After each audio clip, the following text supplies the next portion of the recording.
حياكم الله مشاهدينا ومستمعينا الكرام. بعد هذا الفاصل لنواصل معكم تغطيتنا لأشواط الفترة المسائية لسن الجذاع للبكار والقعدان هجن أصحاب السمو والسعادة الشيوخ. محمد بن بريك جاهز؟ طيب ننتقل إلى الزميل محمد بن بريك من أرضية الميدان وضيفه الكريم. سعد الله أوقاتك بكل خير يا محمد. الترشيحات الحقيقة ضاعت في الشوط الأول والتوقعات أيضا، يعني حتى الأخوان المرشحين ركزوا على بعض الأسماء ولكن يقول لك صعب، أيضا صعب. كل اللي موجودين الأسماء المشاركة في هذا الشوط عندهم رموز وصفات رموز. أكيد مساءك سعيد سالم أنت وضيوفك الكرام. أكيد الترشيحات ضايعة من نتائج الفترة الصباحية سالم. شاهدنا اليوم ما في سيطرة من عزبة معينة ومن مضمر معين. اليوم توزعت أشواط الفترة الصباحية.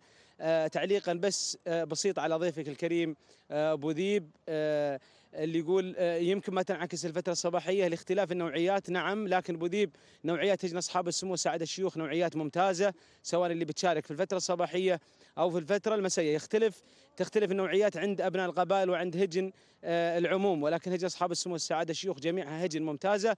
فبالتالي نحكم سالم بنظرة غيره من المحللين وأيضا ملاك الهجن وشهادة المضمرين بأنفسهم بأن الفترة الصباحية لا شك مما لا شك فيه بأنها تعكس وتلقي بظلالها على الفترة المسائية، وهذا من سنوات ماضية طيب. شاهدناه في السن الكبير والصغير على حد سواء. طيب محمد نقف ولا قاطعك أبو ذيب، نقف عند نقطة هنا معينة. الهجن اللي يتولى عملية تضميرها محمد المشاغب محمد بن خالد العطية اليوم برزت المركز الثاني، المركز الثاني والثالث، وكذلك المركز الأول في ثالث الأشواط مع سمحة، وحققت أفضل توقيت زمني يسجل على مستوى أشواط الفترة الصباحية. أنقرة صاحبة الرمز في مهرجان المؤسس وكذلك في مهرجان سمو الأمير الوالد أيضا تتواجد في مسار هذا الشوط. إذن بناء على توقعاتك محمد نقدر نقول أن بنسبة كبيرة محمد بن خالد العطية والهجن اللي يتولى عملية تضميرها هي الأقرب للرمز في هذا المساء في الشوط المفتوح. سالم أنقرة مرشحة، كذلك الهجن اللي يديرها ذهبي سالم بن فران مرشحة، الهجن اللي يديرها جابر بن سالم بن فران أيضا مرشحة. الترشيح ضايع. لا ننسى سالم أن أيضا الذهبي انتزع نقطة ونقطتين في الفترة الصباحية. أعتقد لم تخن الذاكرة المشاقب 3 نقاط. جابر بن سالم أيضا كان له نصيب الأسد، وهجن الغرافة أيضا انتزعت الشوط الأول. الترشيح ضايع سالم. لكن محمد أنا أتكلم على قبلة، أنا أتكلم الآن قبلة حلال محمد بن خالد العطية من سن اللقاية مبينة على المستويين هجن ابن القبائل. واليوم محمد اليوم بالفعل اليوم لا لحظة لا تجيب اشواط القبائل مع اشواط. انت الحين فرقت اشواط القبائل وتقول الحين قبلة مطايا في اشواط القبائل بتعكسها على اشواط الشيوخ. ناقضت نفسك يا محمد الله يجزاك خير. لا غير انت قبل تقول اشواط القبائل لا تقارنها باشواط سمو الشيوخ. دقيقة، والحين تقول قبلة مطايا محمد بن خالد العطية في أبناء القبائل بتعكسها على الشيوخ. ما يصير. لا، النوعيات الموجودة في هجن أصحاب السمو الشيوخ تختلف عن النوعيات. لا توجه يعني لا يختلف عليها اثنين من ناحية القوة. أبو ذيب نعم أبو بريك كلامك صحيح، وأنا كنت معارض لأبو ذيب هنا. لا هذا سالم السندوالة عندك أبو ذيب، وأيضا سالم بن تامر وكل المحللين وأيضا المضمرين. نعم أبو بريك نبدأ خشمك وما يسمع. الحين احنا شفنا المهرجانات، ما هو بأول مهرجان نحضره اللي نشوفهم حاضرين في مهرجان الصبح ما تعكسها على العصر. أبو ذيب أنت تتوقع حضورهم ونتائجهم في الصبح ما تعكسها على حضورهم العصر. هو يتوقع شذرة. نعم أبو ذيب ايش يتوقع الليلة من شذرة اللي عند جابر. أتوقع نعم أنا أرشح وأتوقع أنها شذرة. وإذا فازت الهجن اللي عند سالم بن فران محمد بن خالد العطية وكاد اني على ما قال ماني بذبح روحي. هذا اكيد انه بيفوز واحده منهم. اذا نتمنى التوفيق لجميع المشاركين محمد في اشواط الفتره اكيد سالم، وانقل الكلمه لك. نعم حياك الله اخوي سالم مره اخرى وضيوفك الكرام وابو ذيب وسالم السندوانه معي احد طاقم هجن البشاير ضيفه الميدان. نرحب بهم في محلهم وبين اخوانهم وفي ميدانهم الثاني. عامر بن سعيد الوهيبي يا مرحبا، وسعداء بوجود هجن البشاير في هذا المهرجان السنوي الكبير. يا مرحبا، حللتم اهلا وطأتم سهلا في محلكم بين اخوانكم. يا مرحبا يا مرحبا بريك، والله رحب بكم. وهذه اتمنى ان شاء الله نشارك عندكم دوم في نعم، هذه اول مشاركه رسميه لهجن البشاري في ميدان الشحني. نعم، اول مشاركه. نعم، الهجن متى تحملت وكم يوم جلست في البحر ومتى وصلت؟ والله تحملت السبت ووصلت الثلاثاء المساء.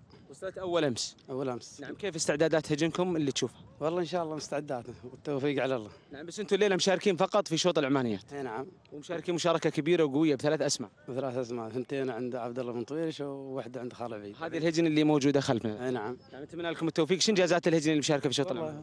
في عمان حصلات على السيارات وفي الامارات نوم. اول مشاركه خارجيه لها؟ لا، شاركت في الكويت. نعم. كيف شفت ميدان التحدي وانتم اول مره تزورونه بمشاركه رسميه ميدان الشحن؟ والله استقبال والحفاظ ما شاء الله عليكم مره، طول عمركم ما قد تقصروا. نعم. ما غريب عليكم. ما عليك زود، الله يطول عمرك. انتم هالمكان ونتمنى لكم الليله تاخذوا الرمز وايضا تزفون التهاني لسلطنه عمان. ولكن ايش الاشواط اللي مشاركين فيها الاسنان الباقيه؟ باقي ثنايا وحيل ان شاء الله. مشاركين في الثنايا في اي شوط؟ ثنايا في العمانيات وفي الحيل ان شاء الله، في المفتوح وفي العمانيات. في المفتوح تقصد السيف؟ السيف نعم. كم مطية عندكم في السيف؟ في السيف وحده وفي العمانيات ثنتين، وحده عندنا وحده عندنا. بالمناسبة مشاركتكم في الكويت كانت قوية في سن اللقاية وفي سن الحيل، بعد كانت لكم منافسة في دولة الكويت. هل المشاركة في ميدان التحدي هذا تختلف، يعني مشاركة أكبر وأقوى؟ والله ان شاء الله احنا نتمنى ان تكون اكبر ان شاء الله. عندنا الاذاعه ما عندنا وقت. نعم. والحقائق من المضمرين اللي جاوا للميدان؟ والله عبيد بن محمد الوهيبي وعبد الله بن طويرش الوهيبي وقاسم بن قبيل المحاربي. نتمنى لك التوفيق يا عامر بن سعيد الوهيبي وبيض الله وجهك وفالكم التوفيق والناموس. يا مرحبا بكم، موفقين ان شاء الله. احسنتوا احسنتوا، طول عمركم. نعم، وعمرك طويل. اذا اخوي سالم هذا هو عامر بن سعيد الوهيبي احد طاقم هجن البشاير، وحدثنا عن وجود المضمرين الثلاثه عبيد بن محمد الوهيبي وايضا عبد الله بن طويرش الوهيبي وجاسم بالقبيلي الوهيبي، مضمرين ايضا لهم ثقلهم في جميع الميادين. المنافسه راح تكون شرسه في شوط العمانيات الليله، وتواجد هجن البشاير سالم اكيد راح يضفي طابع من المنافسه على فعاليات اشواط اصحاب السمو الشيوخ. نتمنى ان شاء الله التوفيق للجميع. اليك كلمه سالم ولضيوفك الكرام. نعم، شكرا محمد، الله يعطيك العافيه. وكذلك نحيي ضيفك الكريم عامر بن سعيد الوهيبي احد رجالات هجن البشاير المشاركه في مهرجان سيدي الامير الله يحفظه. وكذلك نحيي المضمرين عبيد الوهيبي وايضا عبد الله الوهيبي وكذلك جاسم الوهيبي، ونسعد الحقيقه بمشاركه اخواننا واشقائنا في مهرجان الجميع وكذلك في دار الجميع، فاهلا وسهلا بالجميع. اذا البشاير لها مشاركه قويه، لها دخول في شوط العمانيات بثلاث اسماء، والاسماء هذه لها انجازاتها باختلاف المضمرين ايضا الثلاثه، فنتوقع ان يكون لهم حضور قوي ومميز في هذا المهرجان. نرحب بهجن البشاير، صراحه شيء يسعدنا طال عمرك نشوف هجن البشاير مشاركه هنا طال عمرك وفي بلدهم طال عمرك وبين اخوانهم، مرحبا بهم ونتمنى لهم الناموس. هجن البشاير طال عمرك من المؤسسات اللي تمتلك الهجن والنوعيات النادره، وشفناها محققات رموز ومنافساتها دائما قويه. فالهم التوفيق والله يا سالم. وطبعا هجن البشاير مملوكه لصاحب السمو السيد اسعد بن طارق آل السعيد، نقول فالهم التوفيق باذن الله من خلال هذه المشاركه في مهرجانهم. نرحب بهم طال عمرك، وسمو اسعد بن طارق طال عمرك شخص يعني يمتلك النوعيه النادره وداعم لرياضه الاباء والاجداد في كل ميدان. نقول له مرحبا، وهذه طال عمرك المنافسه ذي تبدا طال عمرك من اليوم، ونتمنى لهم التوفيق. وانا شخصيا اتمنى ان شاء الله يتوفقون ياخذون كم رمز، فلهم التوفيق لان وجودهم نفرح لهم، احنا مستانسين شفناهم وشوفهم بحد ذاته ناموس عندنا. الله يحييهم. يعني هم بغض النظر عن الركض، لكن والله شوفتهم يوم جاوا وشاركونا انها بحد ذاتها هي اكبر ناموس عندنا. نرحب بهم طال عمرك وفالهم الناموس ان شاء الله. يستاهلون الترحيب، يستاهلون الترحيب. اذا مشاهدينا الكرام خلونا نرجع الى الشوط المفتوح، شوط الشلفه الذهبيه. وذي وين راح تبان ملامح هذا الشوط في ظل وجود هذه الاسماء صاحبه الرموز؟ والله ملامحه من ظاهره الا من الكيلو الاخير وجاي.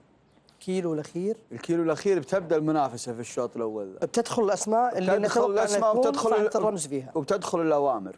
الاوامر تصدق. الاوامر لان الهجن انا اعتقد ان السبق في الشوط ذا من وراء. من وراء؟ نعم. سالم السندوان السبق من وراء. وين راح تبان ملامح هذا الشوط؟ ابو ذيب يتوقع في الكيلو الاخير وهو كيلو العمليات ان تصدر الاوامر، لكن متى الحسم؟ والله شوف الشوط صعب وفيه نوعيه مثل انقره صعب. لا تقول ركض مهرجان سمو الامير الوالد انضغط على الناقه وادت وهي اصلا قامت راس وانهت. لا تعدت على عسيله في الكيلو الاخير وردت على عسيله وخذت الرمز. فمش يعني مقياس. شكلك مركز عليها سالم. صعبه. انقره وهذه انقره قدامك على الشاشه رقم 5. فلها الناموس ان شاء الله. انقره طال عمرك من نوعيات، انا قلت لك المطيه السوق النادره اللي تقوم في المقدمه وعندها عندها مخزون قوي صعب انك تسبقها. وش سلالتها؟ على فكره هي اعتقد انها بنت اذا ما خاب ظني، والله انا ما تحضرني سلالات. احنا ما نبي نعتقد، نبي الاكيد. الاكيد انا والله يحضرني، بس والله قلني ناس بالضبط الحين. ليش اليوم دشوا معها باكثر من مطيه في رصيدها رمز؟ لانه صعب الناقه. والمطايه اللي معها هذه مثل عسيله صاحبه رمز الكويت جات وصيفه رمز على انقره. الدواليب اليوم بدش معها بعد معترك. العبور صاحبه رمز شذره رعب سابقا. العبور صاحبه رمز في المؤسسه صعبه جات ثالث على انقره. شذره صاحبه رمز.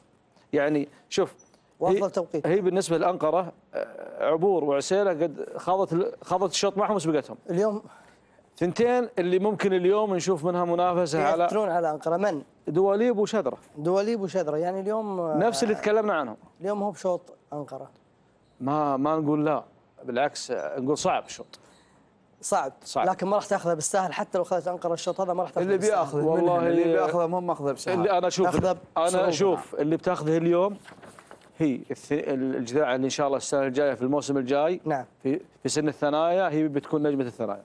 طيب فالهم التوفيق باذن الله من خلال هذه المشاركه. التوقيت الزمني كم توقع سالم السندوانه؟ ابو ذيب من الهواء قوي والله ترى الهواء اشتد. والله اتوقع عند الله يمكن 9. الشوط هذا راح يكون جر الشوط 9 وثانية 9 ثانيتين. طيب انا الهواء منتجنا يقول انقره تنحدر من سلاله عز الجيش. صحيح، واعتقد انها كانت عند ناصر المكسور. ما ادري. شكرا لعبد الله الفوار منتجنا العزيز على هذه المعلومات. خلونا ننتقل الان الى قائمه باسماء الهجن المشاركه في الشوط الرئيسي، شوط الخنجر الذهبي، الشوط المفتوح للجذاع القعدان.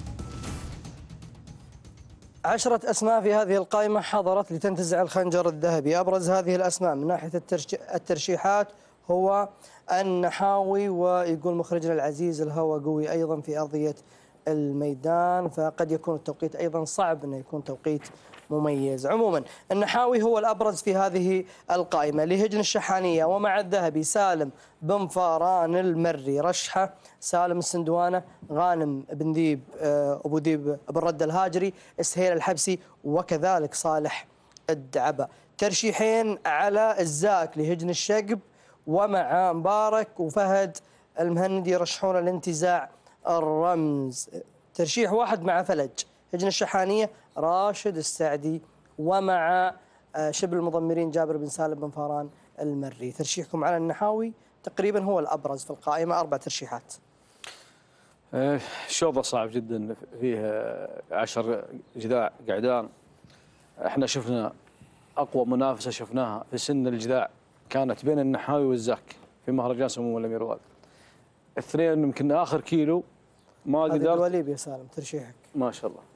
الله يوفقها ان شاء الله. اللهم امين. فاقول لك شوف دواليب الحين الله يعينهم. شوف الهواء، حتى الهواء مبين عن على المطايه قوي الهواء. نرجع للقائمه السابقه. النحاوي والزاك رأينا منها منافسه قويه، وحتى ما قدرنا نفرق من اللي بياخذ الشوط الا في النهايه. وين هذا؟ في مهرجان سمو الامير الوالد. الله يحفظه. وسبق النحاوي. النحاوي سبق نعم. إيه. اليوم يدش معهم فلج اللي صاحب اعتقد رمز المؤسس.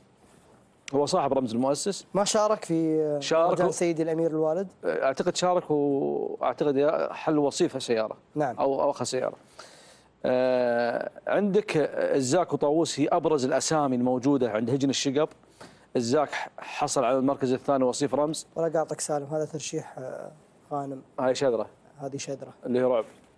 رعب سابقا، فالها التوفيق باذن الله. اللهم صل على النبي. ما شاء الله تبارك الرحمن. طيب إيه.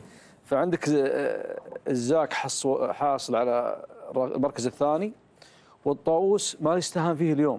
الطاووس ايه اليوم هو بعد حاصل على المركز صعب الثالث. سالم الطاووس. ايه لانه جاي ثالث على الرمز. نعم. فهي القعدان عندك 4 قعدان قوى. عندك اللي هي الزاك، الطاووس وفلج والنحاوي.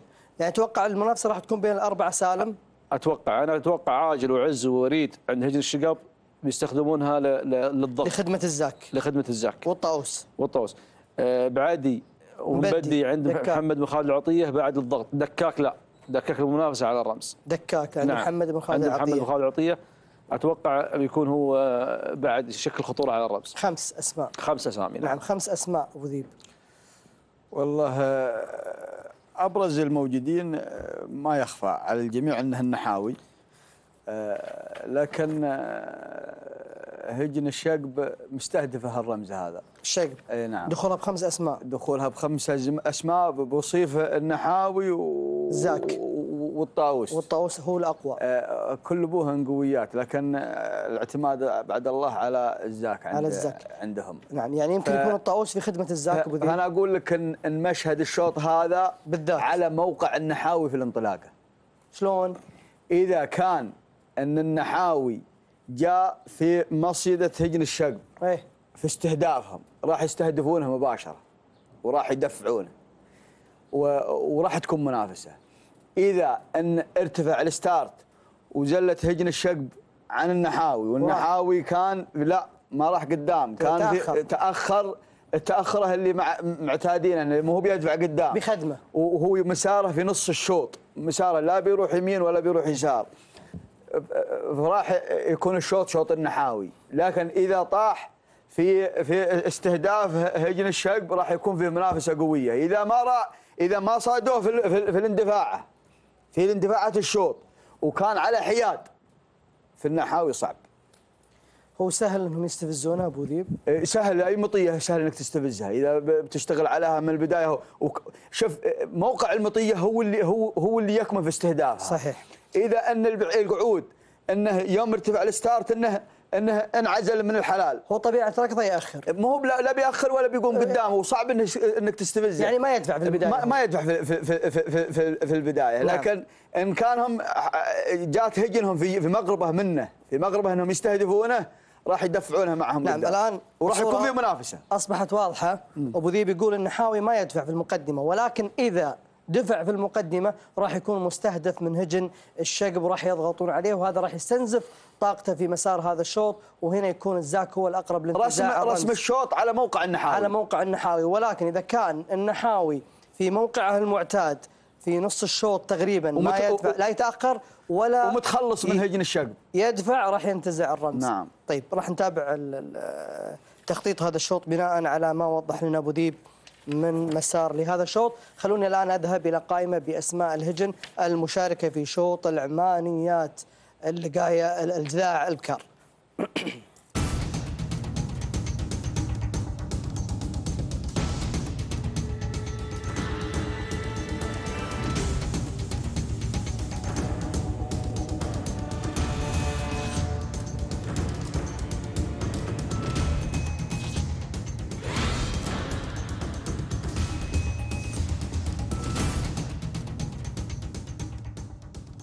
إذا مشاهدينا الكرام 10 أسماء في هذه القائمة، الندرة احنا أيضا يمكن الوقت بدأ يداهمنا، ولكن الأبرز في هذه القائمة هي فرض، وهي المرشح الأبرز أيضا لانتزاع الناموس في هذا المساء. قبل ما نستعرض الأسماء المشاركة نذهب أيضا إلى قائمة الأسماء المشاركة في الشوط الرئيسي، شوط الجذاع القعدان العمانيات.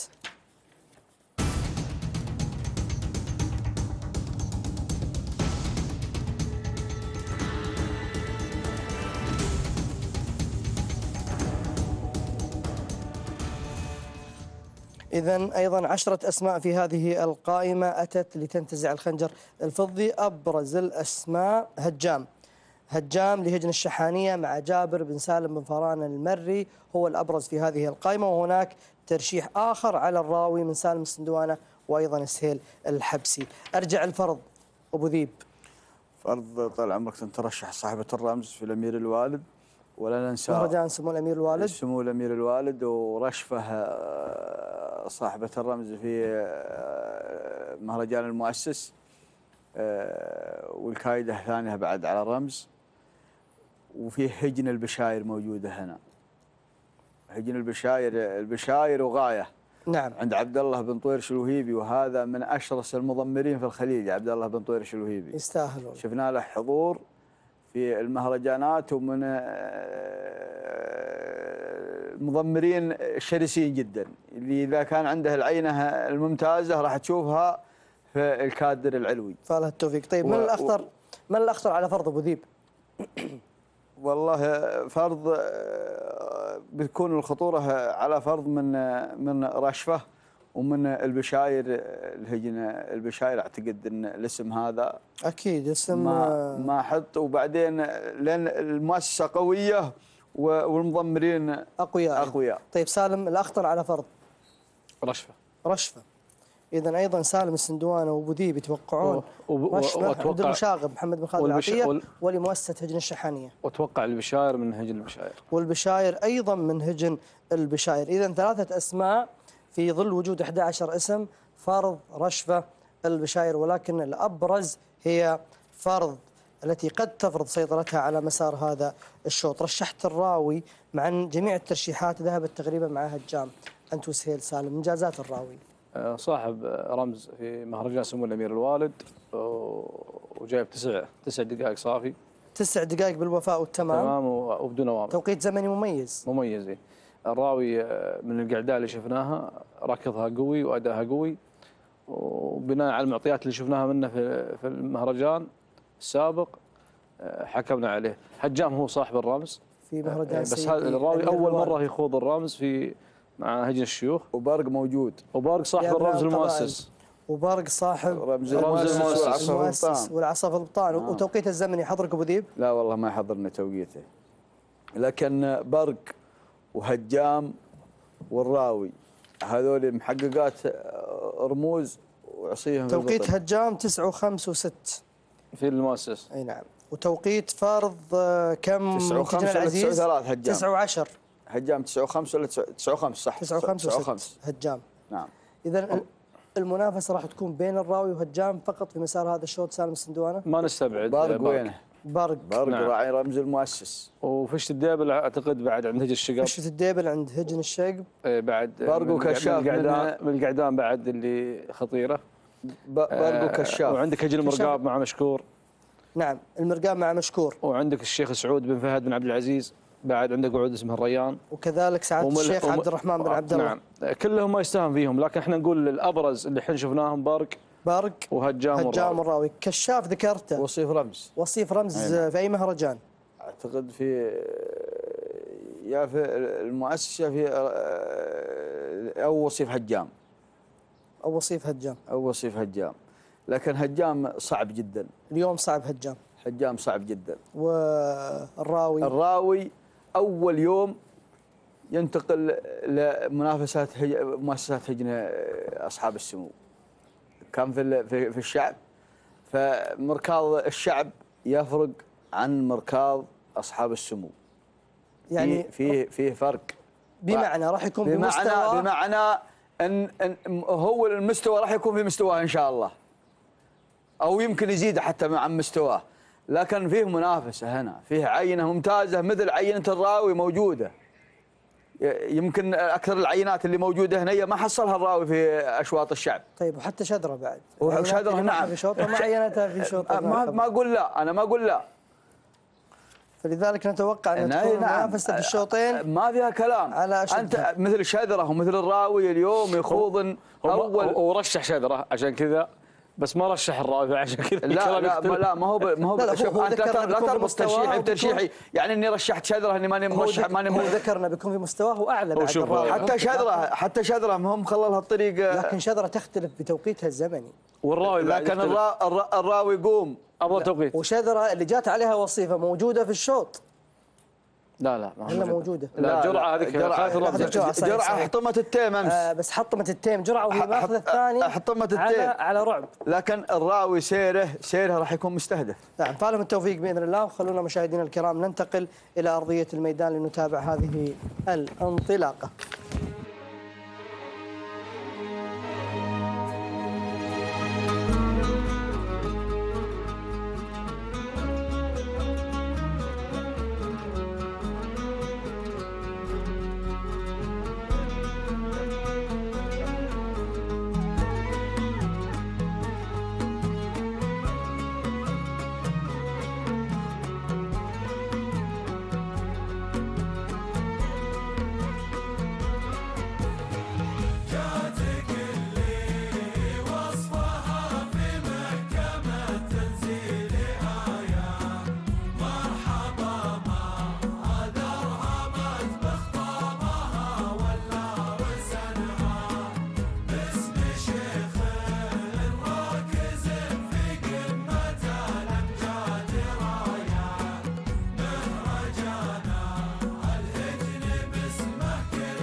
بسم الله الرحمن الرحيم. أيها الحفل الكريم، أيها الأخوة المتابعون الأعزاء أينما كنتم، سلام الله عليكم ورحمته تعالى وبركاته. أهلا ومرحبا بكم في سادس أيام هذا المهرجان الكبير، والمقام تحت الرعاية السامية الكريمة لسيدي حضرة صاحب السمو الشيخ تميم بن حمد بن خليفة آل ثاني أمير البلاد المفدى، يحفظه الله ويرعاه.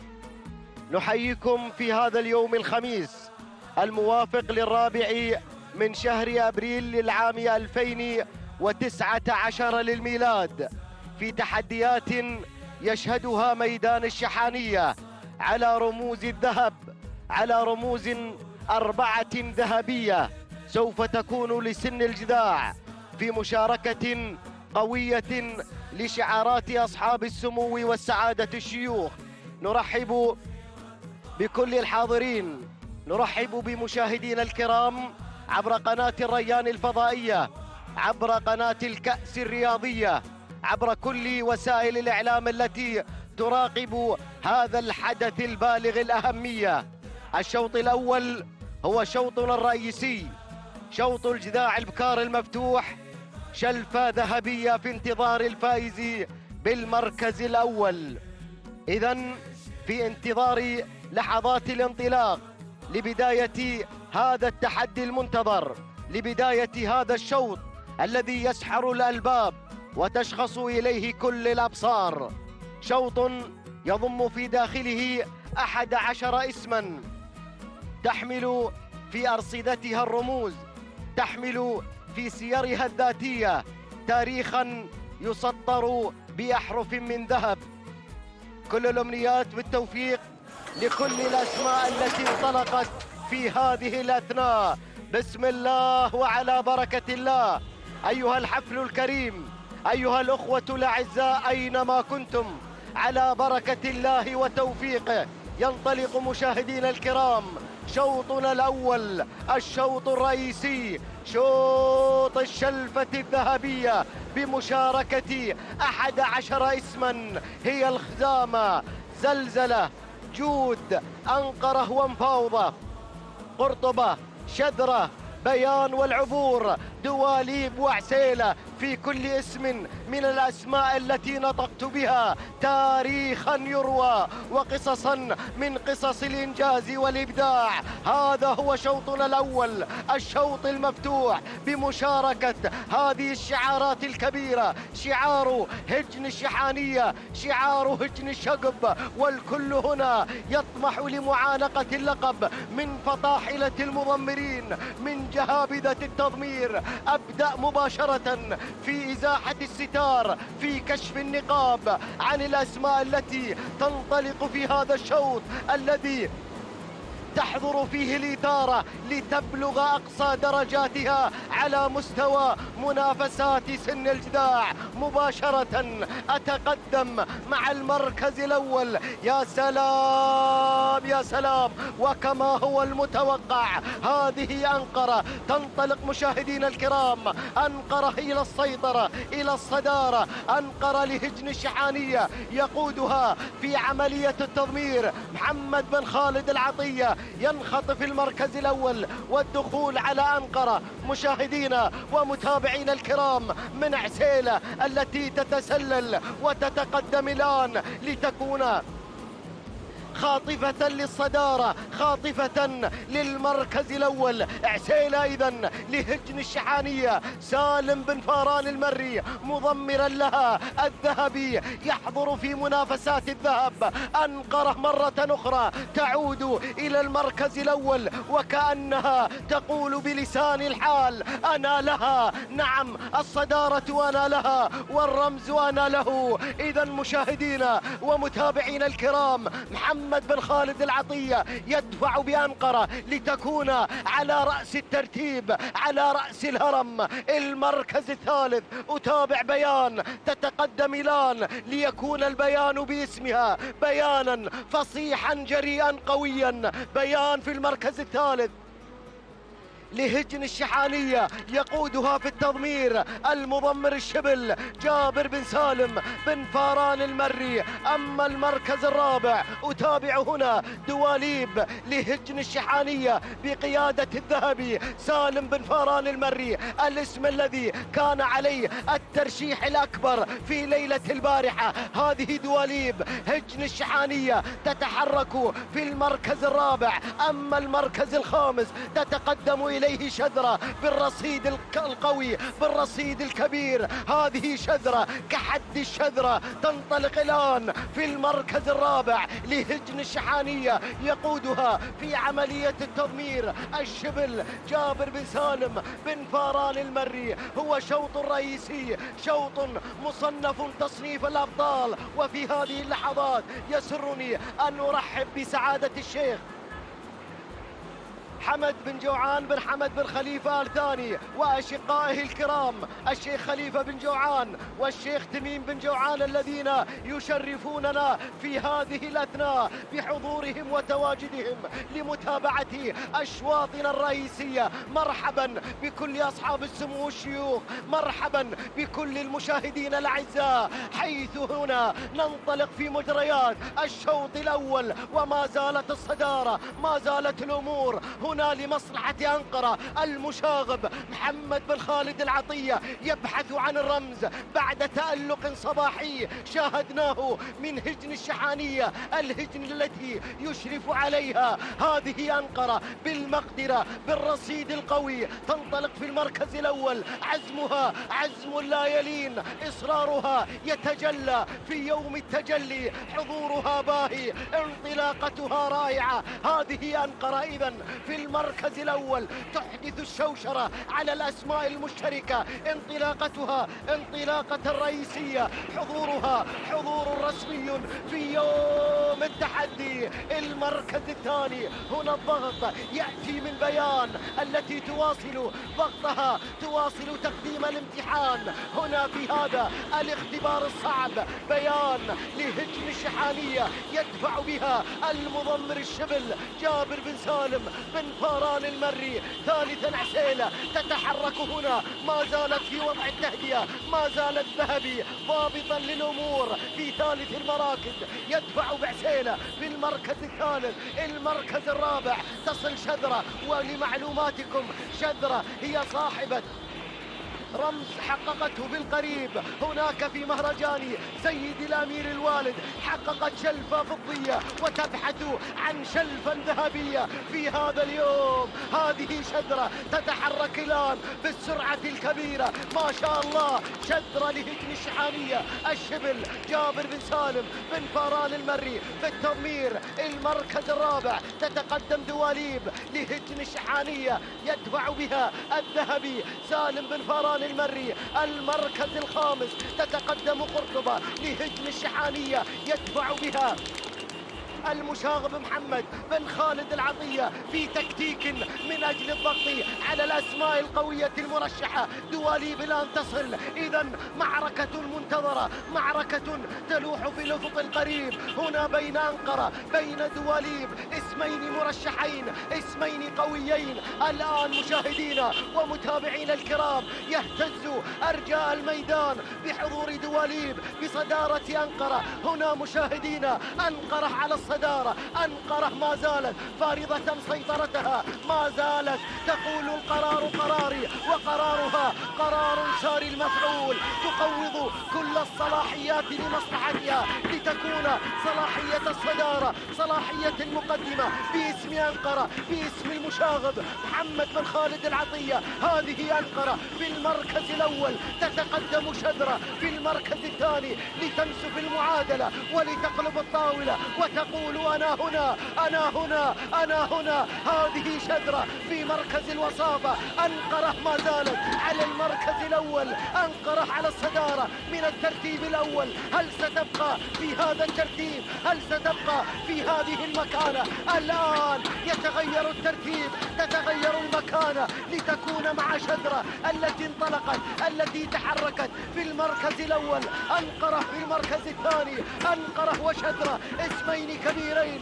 الله الله الله، بعد الشلفة الفضية هل تنتزع، هل تنتزع شذرة الشلفة الذهبية أم أنقرة تواصل حصد الرموز، أم أنها تبدع في يوم الإبداع؟ هذه الأمتار الأخيرة 500 متر أخيرة تفصلنا عن الشلفة، تفصلنا عن معرفة البطلة. شذرة على الصدارة، المركز الثاني أنقرة، المركز الثالث دواليب، دواليب أنقرة، شذرة الشلفة الذهبية، الشلفة الذهبية. صدرت التعليمات، الآن يحصحص الحلقة وتتجلى الإثارة. يا سلام، شذرة أنقرة، أنقرة شذرة، شذرة أنقرة، أنقرة شذرة، شذرة أنقرة، أنقرة شذرة، الشلفة، الشلفة، الشلفة، أنقرة، أنقرة وشذرة، شذرة وأنقرة، المشاغب، الشبل، الشبل والمشاغب، أنقرة، أنقرة، شذرة، شذرة، أنقرة، أنقرة، أنقرة، أنقرة، أنقرة، والشلفة الذهبية مع أنقرة. سلام سلام سلام، تهانينا والتوقيت الحدث يتسجل هنا مع أنقرة. تهانينا لهجن الشحانية وللمشاغب محمد بن خالد العطية. المركز الثاني شذرة لهجن الشحانية مع الشبل جابر بن سالم بن فاران. المركز الثالث جاءت في دواليب لهجن الشحانية. المركز الرابع جاءت زلزلة لهجن الشقب. المركز الخامس كان من نصيب قرطبة لهجن الشحانية. مشاهدينا الكرام، متابعينا الأعزاء أينما كنتم،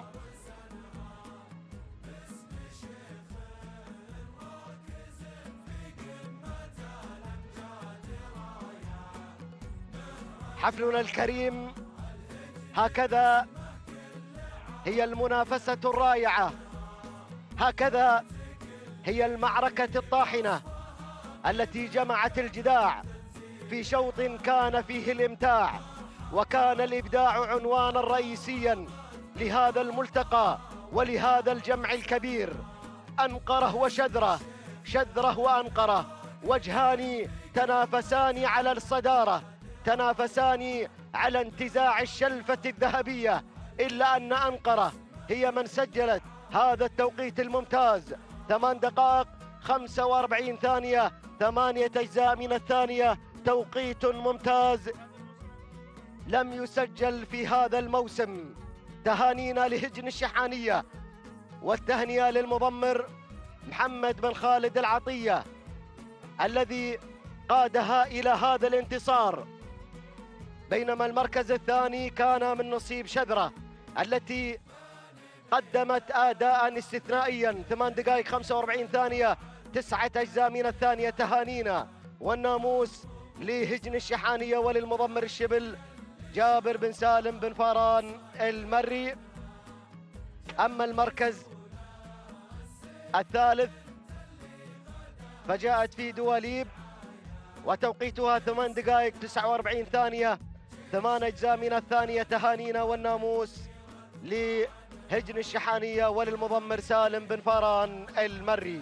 مشاهدينا الكرام، تبقى الإثارة حاضرة هنا في أغلى المهرجانات، مهرجان سيدي أمير البلاد المفدى يحفظه الله ويرعاه.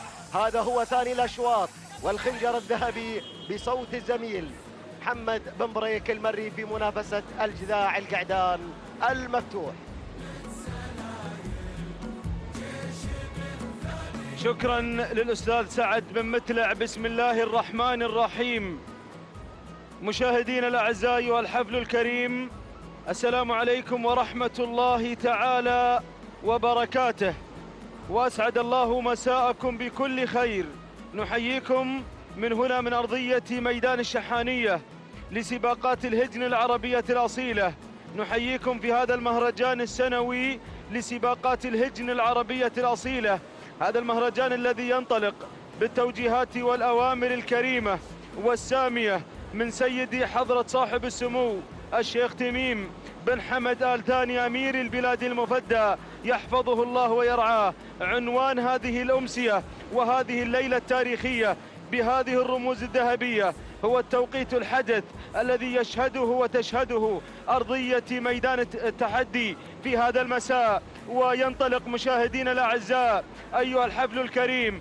وقبل أن أنتقل إلى شوط القعدان لا يفوتني أن أهني مؤسسة هجن الشحانية على انتزاع أنقرة للشلفة الذهبية وشذرة بالمركز الثاني، والتهاني للقائمين على هذه المؤسسة العملاقة وتسجيلها لهذا التوقيت الحدث في أغلى المهرجانات. تهانينا لمحمد بن خالد العطية من قدم أنقرة لتنتزع الرمز الثالث في هذا الموسم، والتهاني أيضا لسالم بن فاران على مستوى شذرة الذي شاهدناه في هذا المساء. أو المضمر الشبل جابر بن سالم بن فاران انطلق قبل قليل شوط الخنجر الذهبي يا جماهيرنا الأعزاء في هذا النقل الحي وهذا النقل المباشر عبر قنوات التلفزة، عبر وسائل الإعلام في كل مكان، بداية مع قناة الريان الفضائية والدوري والكاس ووسائل الإعلام بشكل عام. شوط الخنجر الذهبي يشارك في هذا الشوط الزاك، الطاؤوس، عاجل، وعز، وريد، وبعدي، ومبدي، ودكاك، وفلج، والنحاوي. هذه الأسماء اللامعة التي تشارك في هذا الشوط الملتهب. مقدمة الشوط ومن يحتل المركز الأول المقدمة مع وريد لهجن الشقب، حصل دخول. مرحبا بالنحاوي، مرحبا بالنحاوي. النحاوي يصل ويقتحم دائرة النداء في هذه اللحظات لهجن الشحانية. مضمر سالم بن فاران يقدم النحاوي على المركز الأول.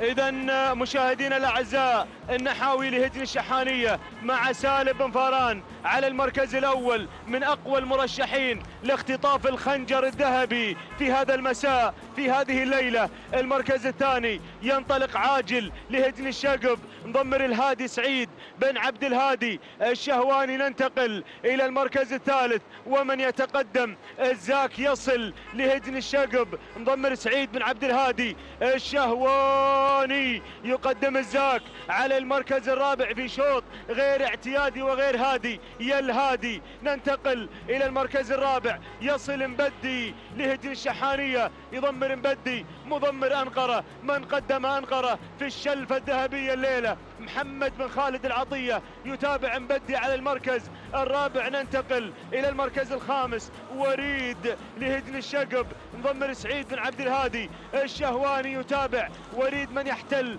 المركز الخامس. هذه نتيجتنا أيها الأعزاء، العودة إلى البطل، إلى النحاوي المرشح الأبرز، المرشح الأكبر في هذا الشوط، وحاصل على هذا المهرجان، حاصل على هذا الرمز في مهرجان حضرة صاحب السمو الأمير الوالد في الشهر الماضي. هذا هو على المركز الأول على صدارة الشوط، ومستهدف الليلة، مستهدف الليلة يا الذهبي. النحاوي مستهدف من قبل المشاركين في شوط الخنجر الذهبي. هل يظفر راعي العادات بهذا الخنجر؟ هل يفوز به راعي هذا الشوط في مهرجان الأمير الوالد في الشهر الماضي، وصاحب أيضا كأس في دولة الكويت الشقيقة، صاحب رمز هناك في ميدان الشهيد قبل شهرين من هذا الموعد. العودة إلى النحاوي، النحاوي هجن الشحانية، تقدم النحاوي على المركز الأول كأقوى القعدان في هذا الشوط، كالمرشح الأبرز، ولكن لكل شوط ظروفه، لكل أيضا مهرجان ظروفه. المركز الثاني الزاك هجن الشقب شعار كلثم، شعار أيضا الميهولة قادم مع المركز الثاني، شعار عفرين أيضا قادم مع المركز الثاني. على ظهر الزاك لهجن الشقب مضمر سعيد بن عبد الهادي الشهواني مع المركز الثاني. المركز الثالث يصل فلج مع المركز الثالث، أيضا حاصل على رمز في مهرجان المؤسس فلج لهجن الشحانية مضمر جابر بن سالم بن فاران. المركز الرابع ومن يتقدم مبدي لهجن الشحانية مضمر محمد بن خالد العطية. ننتقل إلى المركز الخامس، يصل الطاؤوس لهجن الشقب سعيد بن عبد الهادي الشهواني يتابع الطاؤوس في التضمير. هذه نتيجتنا، كيلوين بس عن الخنجر الذهبي الليلة يا مضمرين. النحاوي هل يظفر النحاوي راعي العادات، راعي الإنجازات بهذا الخنجر في هذا الامتحان الصعب الليلة، في أغلى الختاميات، في أغلى المهرجانات؟ النحاوي الله يا النحاوي، الله يا النحاوي، ما زال في موقعه الصحيح يا بن فاران. الزاك هجن الشقب تضغط على النحاوي في هذه اللحظات، تضغط على المقدمة. الزاك انطلق وغير مجريات الأمور، بدل المقدمة. الزاك ينطلق على المركز الأول، الزاك لهجن الشقب يتابع في التضمير سعيد بن عبد الهادي الشهواني، كيلو ونصف الكيلو. الزاك على المركز الأول. النحاوي الله يا سلام، ينطلق النحاوي على المركز الثاني، عاد النحاوي وانطلق الزاك وتحرك في هذه اللحظات فلج في رصيده رمز أيضا في مهرجان المؤسس على المركز الثالث. المركز الرابع ومن ينطلق الطاووس لهجن الشقب، بينما المركز الخامس مبدي لهجن الشحانية. عودتنا إلى النحاوي 1200 متر، النحاوي والزاك، هجن الشقب وهجن الشحانية تقدم أفضل العروض في هذا المساء، أقواها في مهرجان حضرة صاحب السمو أمير البلاد المفدى. النحاوي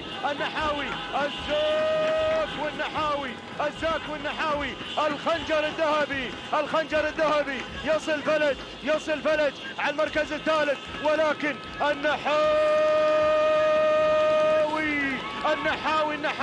ناوي على الخنجر، ناوي على الخنجر، راعي الانجازات، راعي العوايد، راعي الانطلاقات، سجل حافل بالانجازات. يا النحاوي جماهير النحاوي، محبين النحاوي، شعار النحاوي مع المركز الاول. الخنجر الذهبي يقترب من النحاوي، ولكن فلج قادم، المضمر الشبل قادم، هجن الشحانية مع النحاوي ومع فلج النحاوي وفلج، ولكن فلج يتسلل إلى الخنجر الذهبي، فلج مع المركز الأول، عاد النحاوي الله يا سلام يا سلام، النحاوي فلت، النحاوي ولا فلت، هجن الشحانية، الشبلة والذهبي، فلت فلت فلت فلت، الخنجر الذهبي، الخنجر الذهبي مع فلت، مع فلت، الخنجر مع فلت، فلت ينتزع الخنجر. تهانينا والناموس لهجن الشحانية ولا المضمر الشبل جابر بن سالم بن فاران. المركز الثاني النحاوي لهجن الشحانية مع المضمر الذهبي سالم بن فاران. المركز الثالث الزاك لهجن الشقف مع سعيد بن عبد الهادي الشهواني. المركز الرابع الطاؤوس لهجن الشقف مع سعيد بن عبد الهادي الشهواني. المركز الخامس يصل مبدي لهجن الشحانية مع المضمر محمد بن خالد العطية. إذن تهانينا والناموس لهجن الشحانية على فوز فلج واختطاف فلج للخنجر الذهبي في هذا المساء. تهانينا والناموس على هذا الفوز المستحق، تهانينا والناموس على هذا الفوز المستحق. الخنجر الذهبي يذهب مع فلج لهجن الشحانية بقيادة المضمر جابر بن سالم بن فاران. تهانينا والناموس على هذا الفوز المستحق.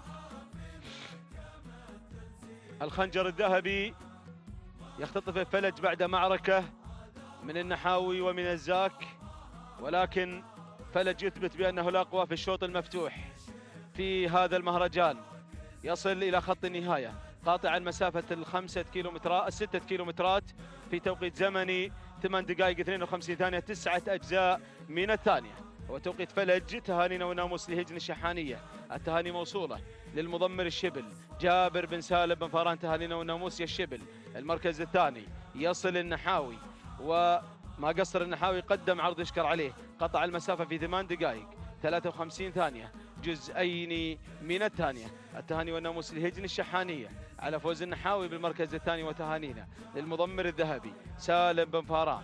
المركز الثالث يصل فيه الزاك، قطع المسافة في 8 دقائق 56 ثانية جزء واحد من الثانية. تهاني والناموس على فوز الزاك بالمركز الثالث لهجن الشقب، وتهانينا والناموس أيضا للهادي سعيد بن عبد الهادي الشهواني.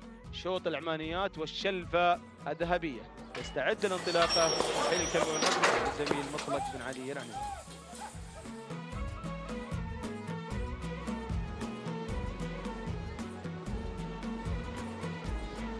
بسم الله الرحمن الرحيم. أيها الإخوة المتابعون مشاهدينا الكرام في كل مكان، تحية مسائية رئيسية جميلة اليوم مع انطلاقة سن الجذاع وهجن أصحاب السمو والشيوخ والسعادة في منافسة شيقة وممتعة حقيقة ضمن هذا المهرجان السنوي الكبير لسباقات الهجن العربية الأصيلة على سيف حضرة صاحب السمو الشيخ تميم بن حمد بن خليفة آل ثاني يحفظه الله ويرعاه. ننطلق مع ثالث الأشواط الشلفة الذهبية الخاصة بالإبكار العمانيات 6 كيلومترات مع هذه السبق والأصايل اللي تنطلق اليوم. انطلق مع المركز الأول مع صدارة ومقدمة هذا الشوط. الله، هذه اللي تحتل المركز الأول، هذه العالية على المركز الأول لهجن الشحانية، يتابعها سالم بن فاران المري على المركز الأول وعلى الصدارة يقود الأسماء. المركز الثاني هذه رشفة على المركز الثاني، رشفة بشعار هجن الشحانية يقدمها محمد بن خالد بن عبد الله العطية على المركز الثاني. المركز الثالث هنا وصول غاية بشعار هجن البشاير المشاركة والتي نرحب بمشاركتها هنا في ميدان التحدي القادمة من السلطنة. فمرحبا بشعار هجن صاحب السمو السيد أسعد بن طارق آل سعيد يحفظه الله ويرعاه. مشاركة تجمع بين الأشقاء على الحفاظ على رياضة الآباء والأجداد.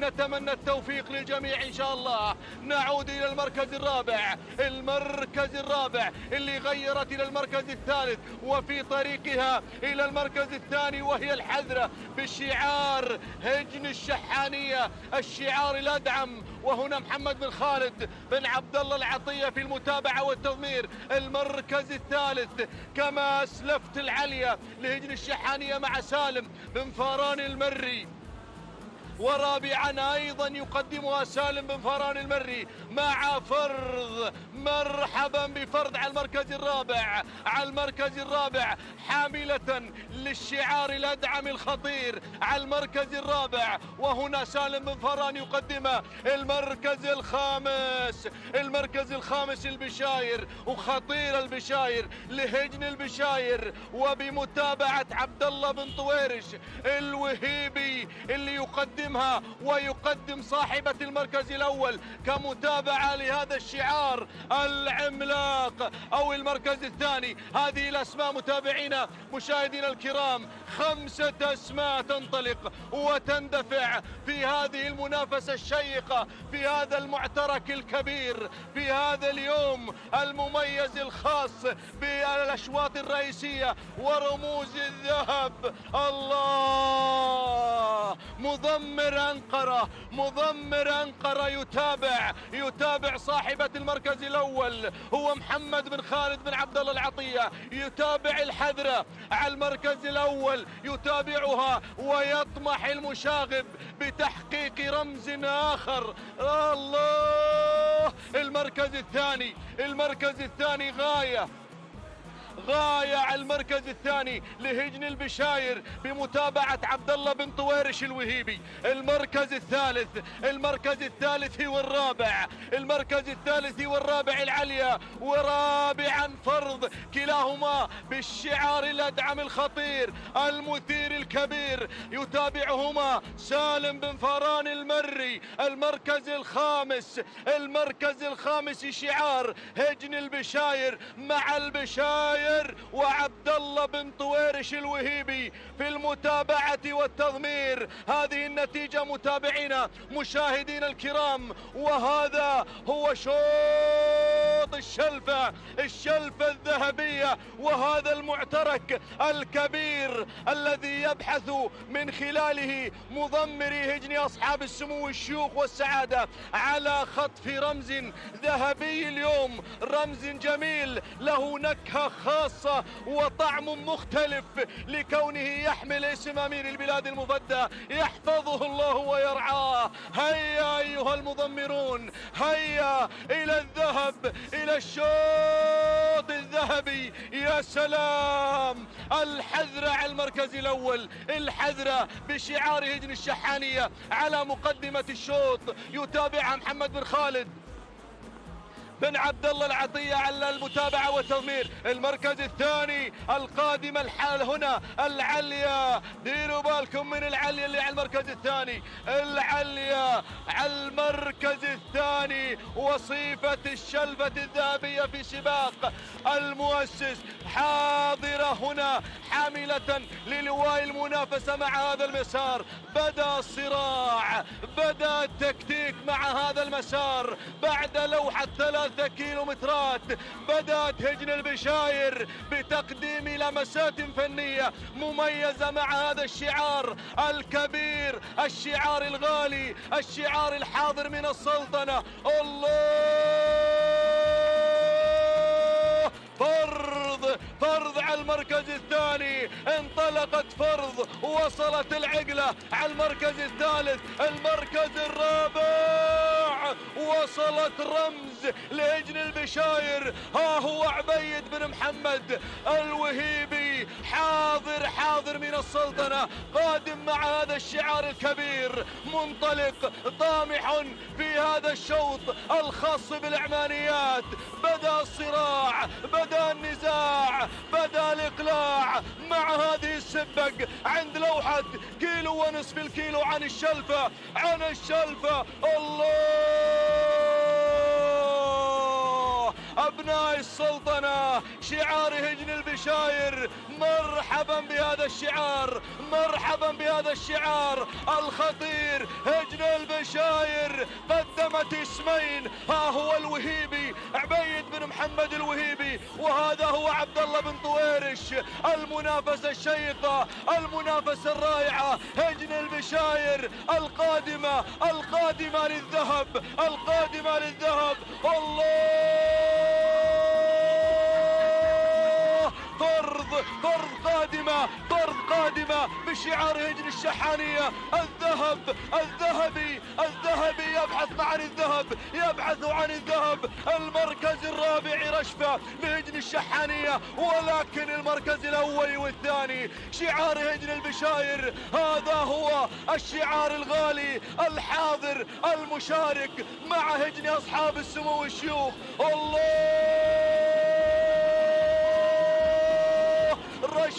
رشفة على المركز الثاني، وهذه البشاير على المركز الأول. الشوط إلى هجن البشاير، إلى السلطنة.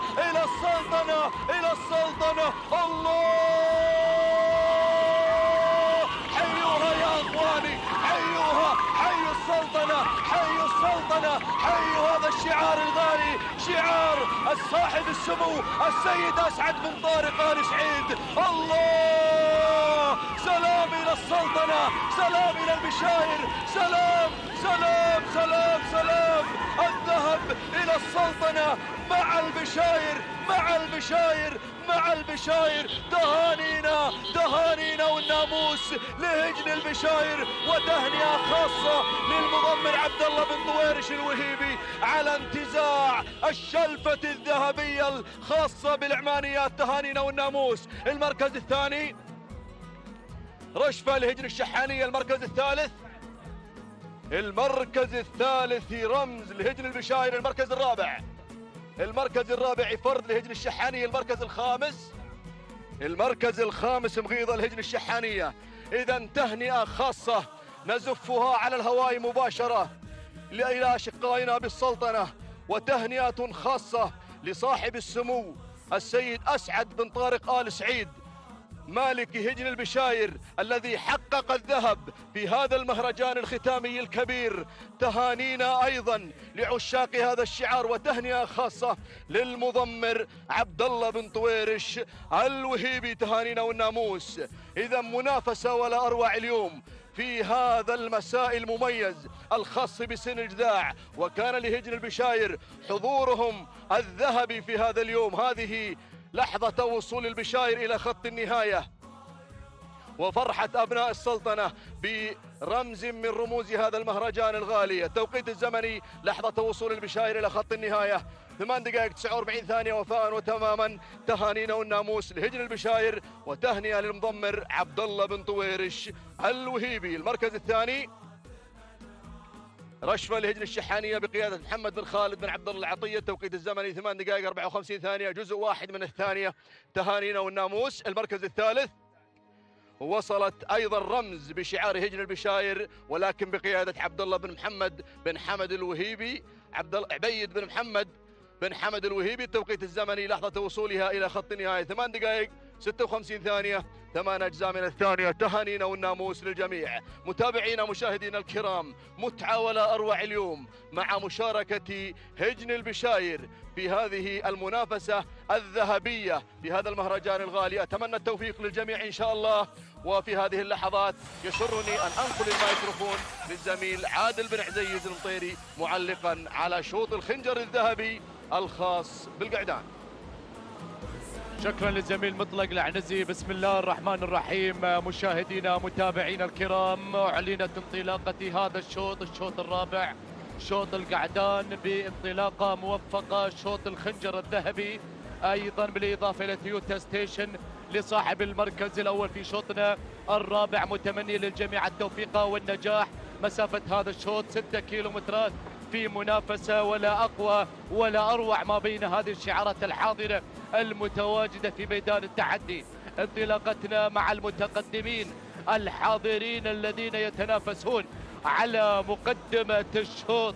هناك الخنجر الذهبي لصاحب المركز الأول في هذا الشوط، أيضا بمنافسة الأقوياء. وهذه الشعارات الحاضرة في هذا الشوط، شوط الرمز، شوط الخنجر الذهبي لصاحب المركز الأول. مقدمة الشوط الريان مع المركز الأول لسعادة الشيخ سعود بن فهد بن عبد العزيز آل ثاني ملحان بن راشد بن حبيبة يتابعه في عملية التضمير ومتابعة هذا الشعار. الراوي مع المركز الثاني لهجن الشحانية سالم بن فاران المري يتابع أيضا انطلاقة الراوي على المركز الثاني. المركز الثالث وصل معدي لهجن الغرافة سالم بن عامر المدهوشي يتابع في عملية التضمير ومتابعة انطلاقة أيضا معدي، لكن أرى اللي تعدى هناك على المركز الثالث يصل هجام هجن الشحانية جابر سالم بن فاران المري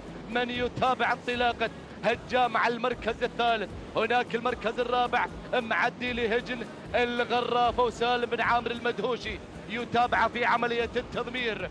خامس المراكز هناك اللي وصل مشاهدينا متابعينا الكرام شعار هجن الشحانية يحضر ويتواجد في هذه الانطلاقة، وأيضا متابع محمد بن خالد العطية يتواجد في هذه الانطلاقة في هذا الحدث في هذه المنافسة في هذا الإبداع للمتواجدين الحاضرين في هذا الرمز. نعود إلى مقدمة الشوط إلى المركز الأول. يا سلام، هناك الراوي على المركز الأول هجن الشحانية سالم بن فاران المري يتابعه في عملية التضمير ومتابعة هذا الشعار الذي انطلق وسيطر على مجريات هذا الشوط محافظا على المركز الأول. يا سلام يا سلام، هناك اللي وصل هجام، أيضا هجام يهجم على المركز الثاني في هذه اللحظة إلى هجن الشحانية وجابر بن سالم بن فاران المري يتابع في عملية التضمير ومتابعة هذا الشعار. المركز الثالث هناك أرى في هذه اللحظة الريال لسعادة الشيخ سعود بن فهد بن عبد العزيز آل ثاني وملحان بن راشد بن حبيبة المري يتابع في عملية التضمير ومتابعة هذا الشعار. الله يا سلام، هناك شعار هجن الشحانية يحضر ومع محمد بن خالد العطية يحتل المركز الثالث الآن، يحتل المركز الثالث في هذه اللحظة إلى موقع المركز الثالث. بينما المركز الخامس هناك أيضا مشاهدينا الأعزاء فشت الديبل مع المركز الخامس يصل مع هجن الشقب مع المركز الخامس.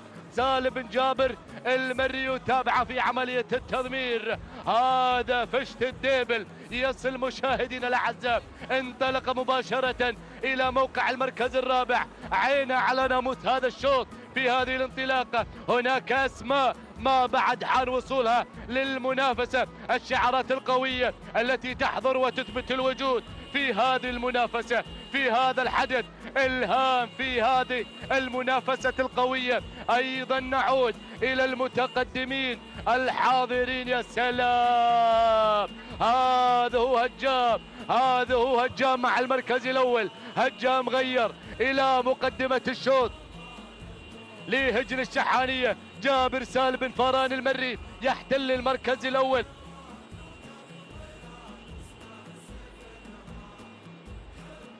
مشاهدينا متابعينا الكرام هذه الانطلاقة وهناك هجام مع المركز الأول لهجن الشحانية جابر سالم بن فاران المري يتابع في عملية التضمير. الراوي مع المركز الثاني لهجن الشحانية سالم بن فاران المري. يا سلام يا طامع مع المركز الثالث لهجن الشحانية محمد بن خالد العطية في هذا الموقع. أيضا المركز الثالث في أيضا طامع للرمز الخنجر الذهبي. أما المركز الرابع فشت الديبل مع المركز الرابع. هذا هو فشت الديبل مع المركز الرابع. هجن الشقب مع المركز الرابع أيضا في هذه المنافسة في هذا الإبداع لهجن الشقب تحتل المركز الرابع. هناك المركز الخامس أيضا مشكور هجن المرقاب مع المركز الخامس. مشاهدينا متابعينا الكرام في هذه المنافسة أيضا هناك أسماء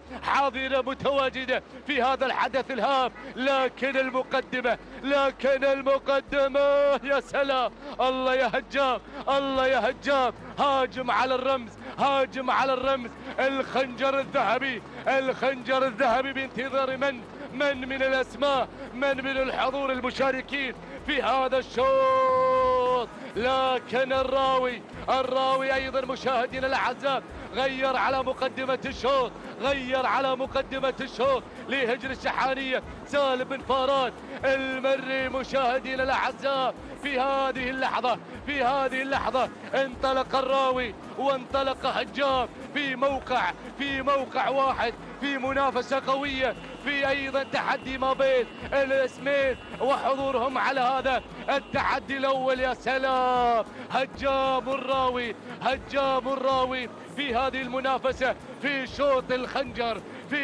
الخنجر، لكن طامع مع المركز الثالث هجن الشحانية محمد بن خالد العطية مع المركز الثالث. المركز الرابع هجن المرقاب مع المركز الرابع، ولكن فشت الديبل مع المركز الخامس أيضا لهجن الشقف حاضرة في هذه اللحظة. لكن نعود إلى المعركة ما بين الاسمين، ما بين هجام وما بين الراوي. خنجر ذهبي في هذا الشوط، ولكن من الأسماء التي تثبت الوجود في هذا الرمز، في هذا التحدي الكبير في ميدان التحدي. مرحبا دائما أيضا في هذا التحدي. الله يا سلام، الكيلومتر الأخير والخطير ما بين الشعارات هجن الشحانية والخنجر بانتظار من الأسماء. الخنجر الذهبي، الله يا سلام، لا زال هجام حاضر مع المركز الأول صاحب الرمز في المهرجان الأمين الوالد. واليوم يوم الذهب في هذا التحدي ما بين أيضا الراوي وما بين هجام، لكن هجام لا زال محافظ على مركزه والشبل متابعا لهذا الشعار. لكن الذهبي يحضر مع المركز الثاني مع الراوي.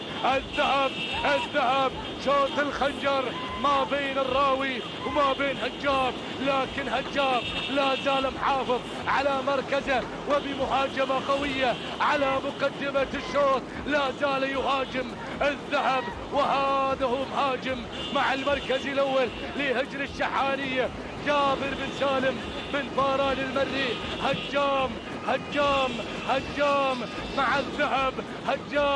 مع الذهب، الرامي يطمع بالذهب، الراوي هجام الراوي، ولكن هجام هو من هجم وحقق المركز الأول في شوط الذهب.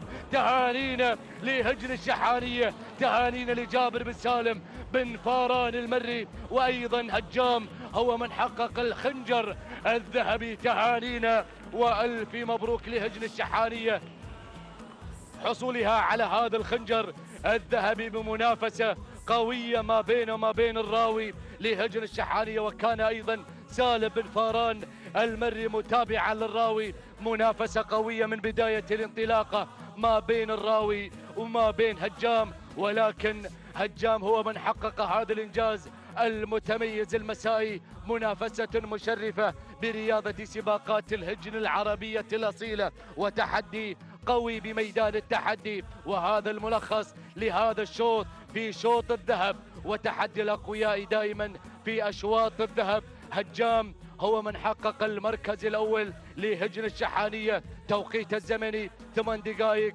54 ثانية 6 أجزاء من الثانية. تهانينا أيضا لجابر سالم بن فاران المري. المركز الثاني الراوي 8 دقائق 55 ثانية بالوفاء والتمام. تهانينا لهجن الشحانية ولسالم بن فاران المري. المركز الثالث طامع لهجن الشحانية. توقيت الزمني 9 دقائق ثانية 3 أجزاء من الثانية. تهانينا لمتابع محمد بن خالد العطية. تهانينا لجميع الأخوة الفائزين في هذا الشوط، في شوط الرمز، في شوط الخنجر الذهبي. هجام هو من حقق الإنجاز في هذا الشوط، وأيضا كانت منافسة قوية ما بينه وما بين الراوي لهجن الشحانية. أيضا تهانينا لجميع الأخوة الفائزين في هذا الشوط.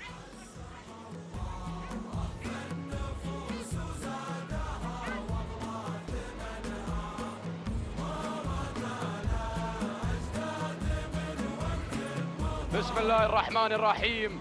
متابعينا مشاهدينا الأعزاء، أسعد الله مساكم وجميع أوقاتكم بكل خير. أحييكم وأرحب بكم أجمل وأطيب تحية، فسلام من الله عليكم ورحمته تعالى وبركات. انطلاقة شوطنا الخامس للإبكار الاجتذاع، ومن مسافة 6 كيلومترات جائزة هذا الشوط تويوتا ستيشن جي اكس. متابعينا الأعزاء، انطلقت الأسماء واندفعت الشعارات لتزين أرضية هذا الميدان. أتقدم مباشرة مع المركز الأول، أرى أزلام على المركز الأول، هجن الشحانية، محمد بن خالد بن عبد الله العطية من يقدم لنا أزلام على المركز الأول. المركز الثاني تأتي في ثاني الأسماء مراسيل هجن البشاير، تتقدم على ثاني الأسماء مقدمة لنا مراسيل على ثاني التحديات عبيد بن محمد بن حمد الوهيبي. عبيد بن محمد الوهيبي يتقدم مع المركز الثاني مقدما لنا مراسيل. المركز الثالث تأتي بلشة هجن الشحانية، جابر بن سالم بن فاران المري الشبل يقدم لنا بلشة بشعار هجن الشحانية. المركز الرابع رابع الأسماء تأتي حدث لسعادة الشيخ خليفة بن عبد العزيز بن خليفة الثاني، مهنا بن محمد بن ضابط الدوسري من يتقدم على رابع الأسماء مقدما لنا حدث على رابع التحديات. المركز الخامس من نختتم بها النداء المرخية مع المركز الخامس لسعادة الشيخ خليفة بن علي بن سعود الثاني، عبد الرحمن بن سالم بن خليفة الكبيسي من يتقدم على خامس الأسماء مقدما لنا المرخية. هكذا متابعينا الأعزاء نتيجتنا للخمسة المراكز المتقدمة، ولكن أعود مع المركز الأول، أعود مع الريادة، أعود مع أزلام على المركز الأول. لا زالت متحكمة بهذا المسار هجن الشحانية، محمد بن خالد بن عبد الله العطية من يقدم لنا أزلام على أول الأسماء. بلشة مع المركز الثاني، بلشة على ثاني الأسماء هجن الشحانية، جابر بن سالم بن فاران المري الشبل يدفع ببلشة على ثاني التحديات. المركز الثالث مراسيل على المركز الثالث هجن البشاير، عبيد بن محمد بن حمد الوهيبي. يلا يا الوهيبي من يتقدم على ثالث الأسماء مقدما لنا مراسيل. المركز الرابع، المركز الرابع حدث مع المركز الرابع لسعادة الشيخ خليفة بن عبد العزيز بن خليفة الثاني، مهنا بن محمد بن ضابط الدوسري من يتقدم على رابع الأسماء مقدما لنا حدث في هذا اليوم. الحدث يتقدم على المركز الرابع. المركز الخامس، أشوف خامس الأسماء، أشوف الملاحة على خامس الأسماء هجن الشحانية، سالم بن فاران المري يتقدم على خامس الأسماء يقدم لنا الملاحة على خامس التحديات. ولكن متابعينا الأعزاء أعود مع المركز الأول، أعود مع الريادة، أعود مع الصدارة. أسلام على المركز الأول، أسلام على الريادة هجن الشحانية، محمد بن خالد بن عبد الله العطية يتقدم مع المركز الأول مقدما لنا أسلام.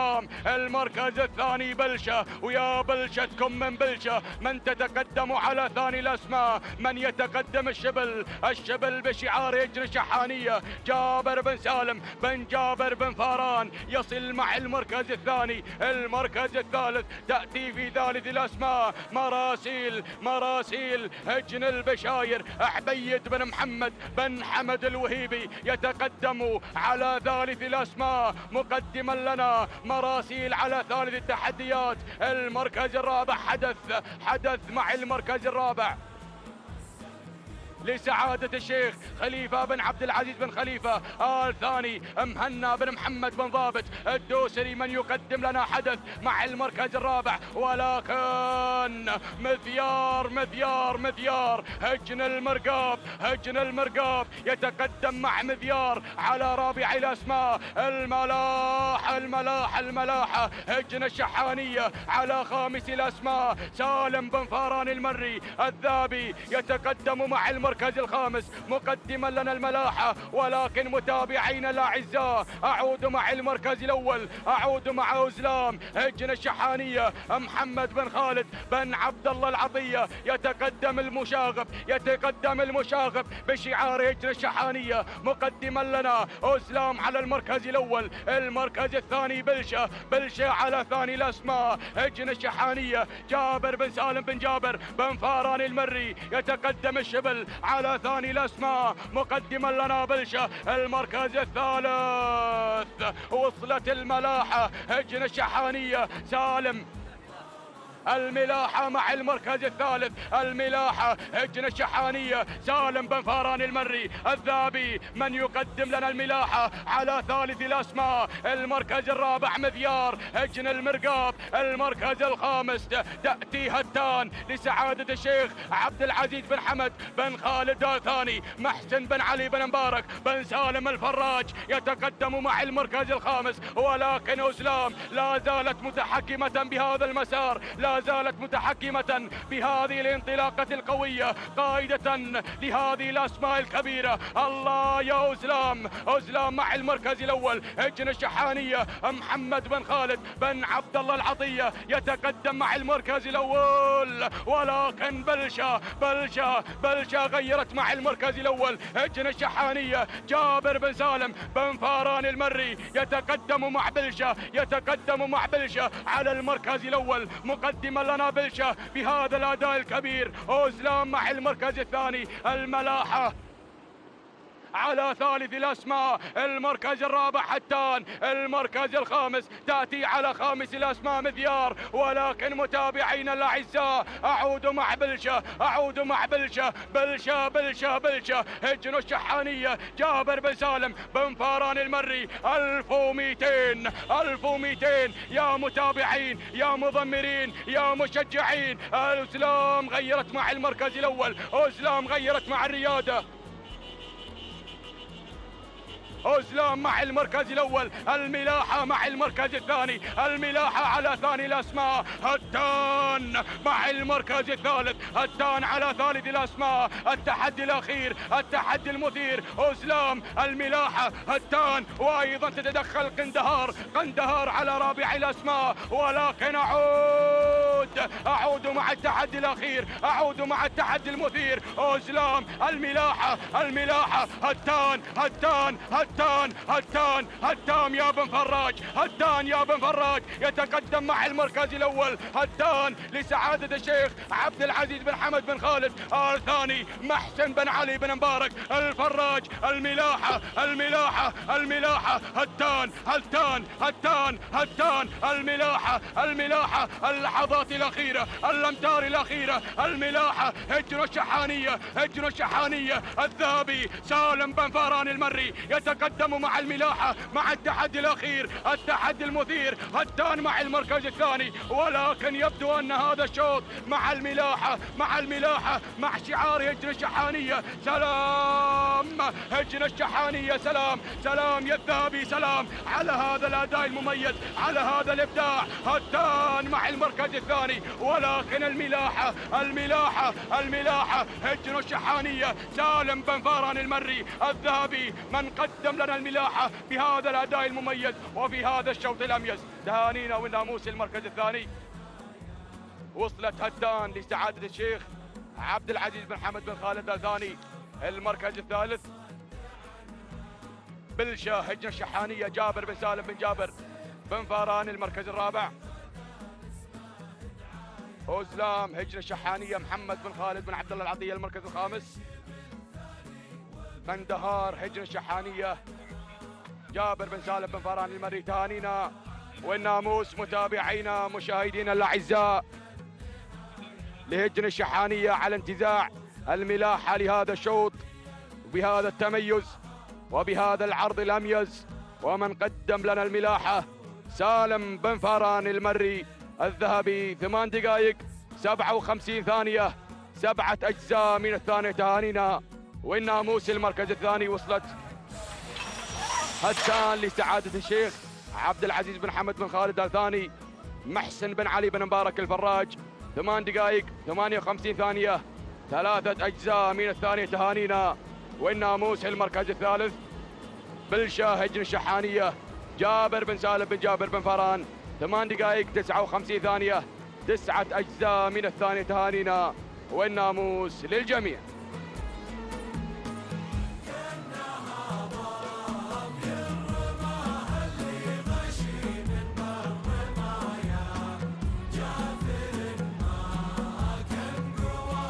بسم الله الرحمن الرحيم.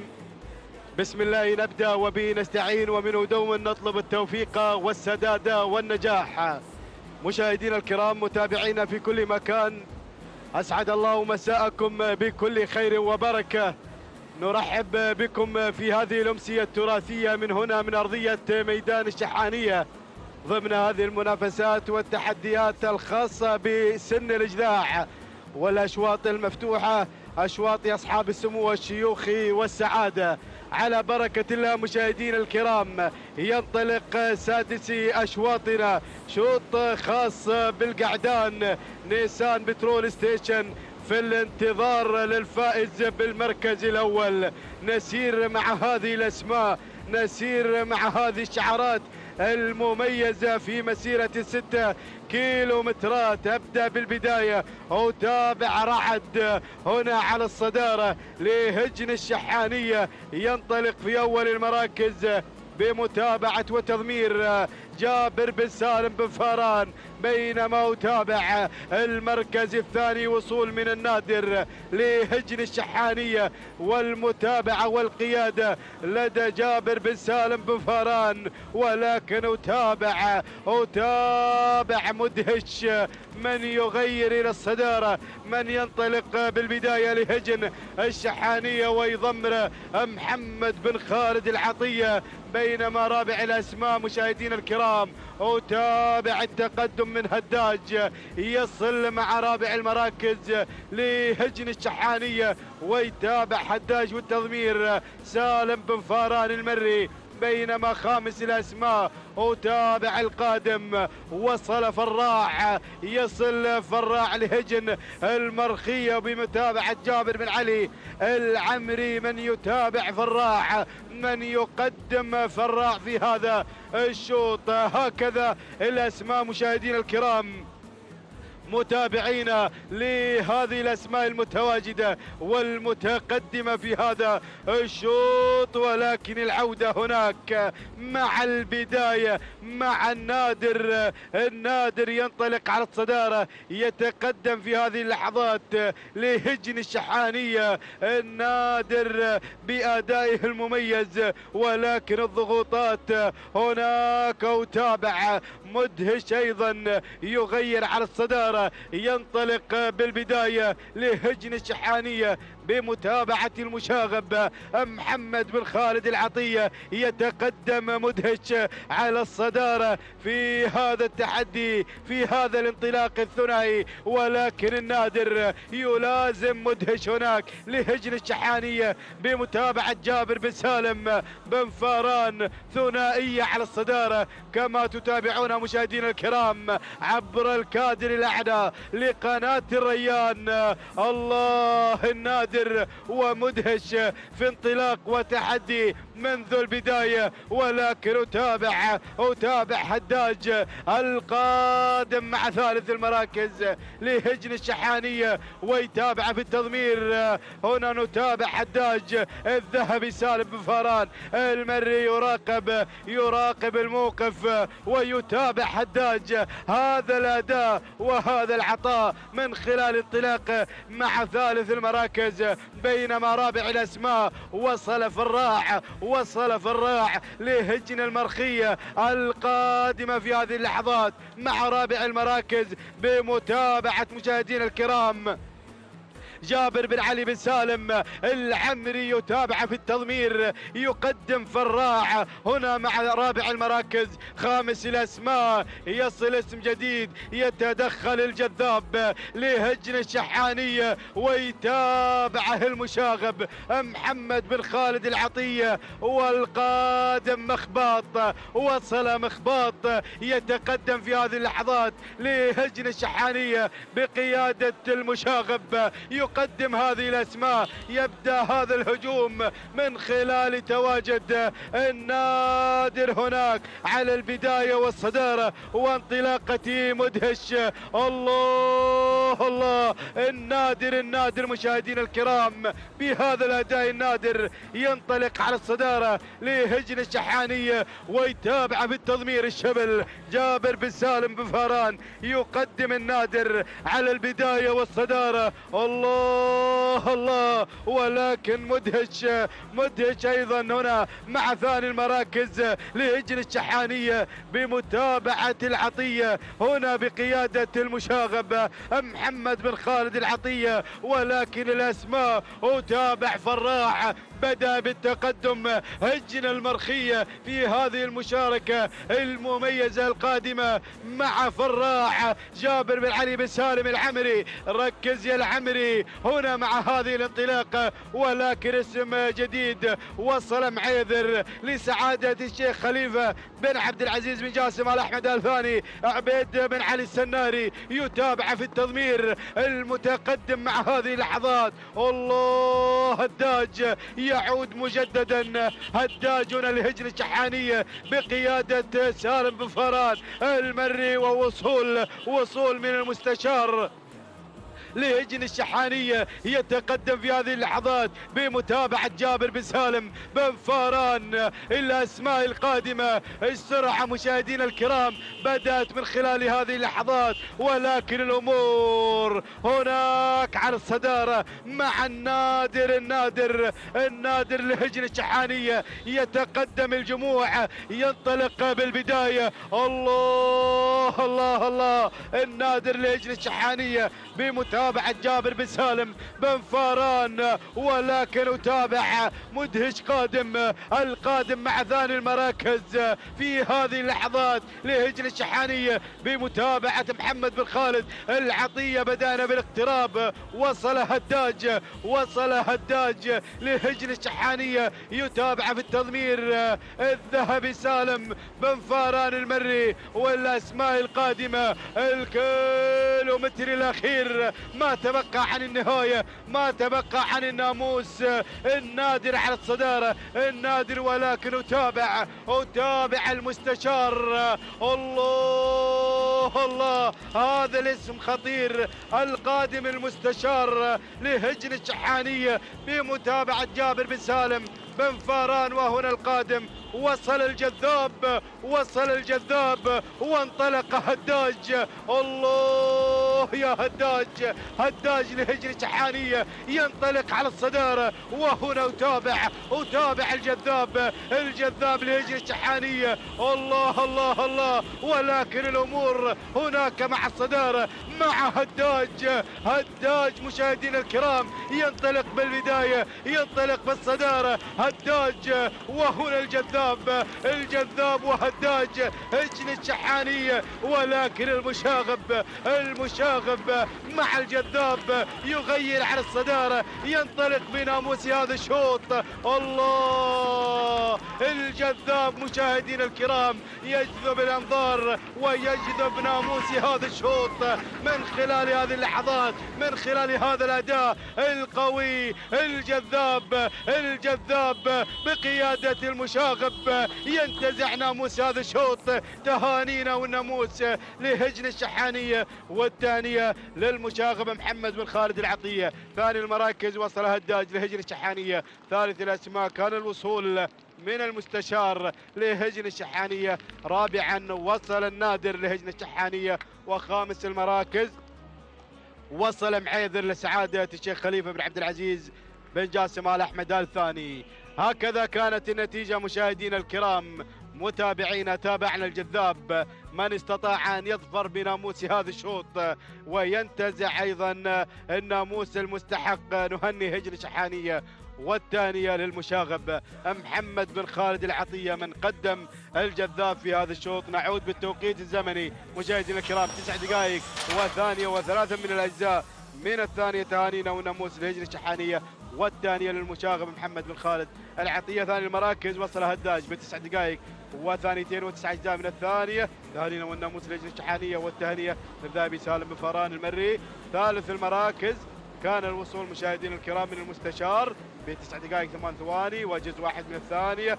نهني هجن الشحانية والتهنئة لجابر بن سالم بن فاران المري. تهانينا والناموس للجميع.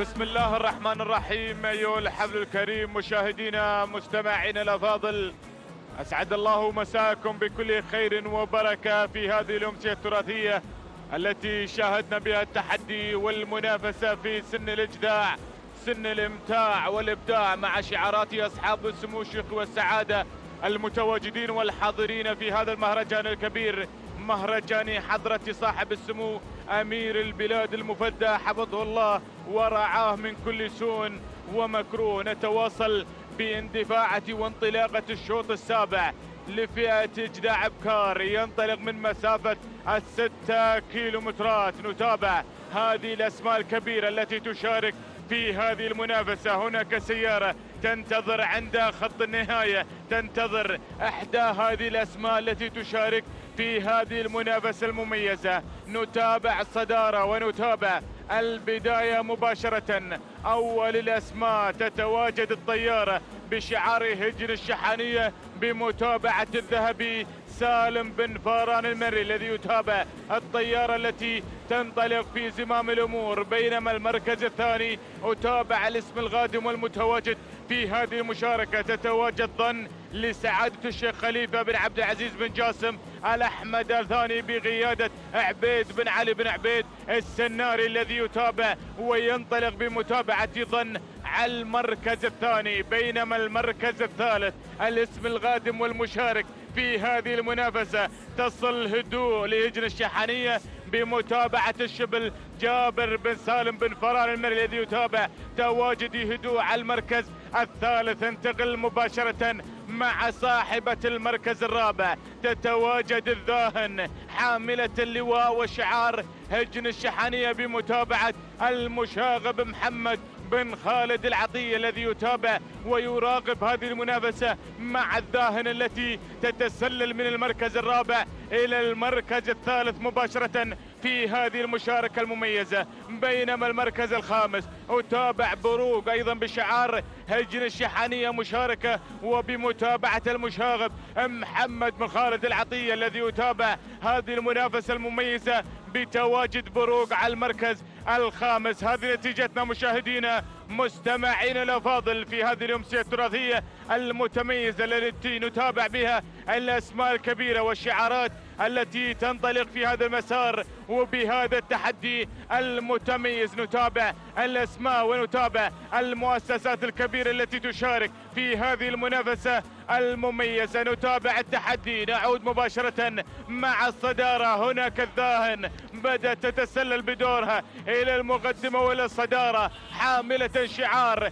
هجن الشحانية بمتابعة المشاغب محمد بن خالد العطية الذي قدم لا أنقرة من حصلت على الهاتريك من الرموز في هذا الموسم بشعار هجن الشحانية مع المشاغب محمد بن خالد العطية الذي حافظ وانطلق وتواجد دائما مقدم لنا الأسماء الكبيرة التي تشارك في هذا العالم الساحر. ها هي تتقدم الذاهن مع صدارة الشوط، بينما المركز الثاني أتابع ظن متواجدة بتواجد شعار سعادة الشيخ خليفة بن عبد العزيز بن جاسم الأحمد الثاني وعبيد بن علي بن عبيد السناري. يتابع ظن بانطلاقة المركز الثاني وظن بها بأن تنتزع ناموس هذا الشوط، بينما المركز الثالث أتابع الاسم القادم والمشارك في هذا التحدي تتقدم هدوء بتواجد شعار هجن الشحانية بمتابعة الشبل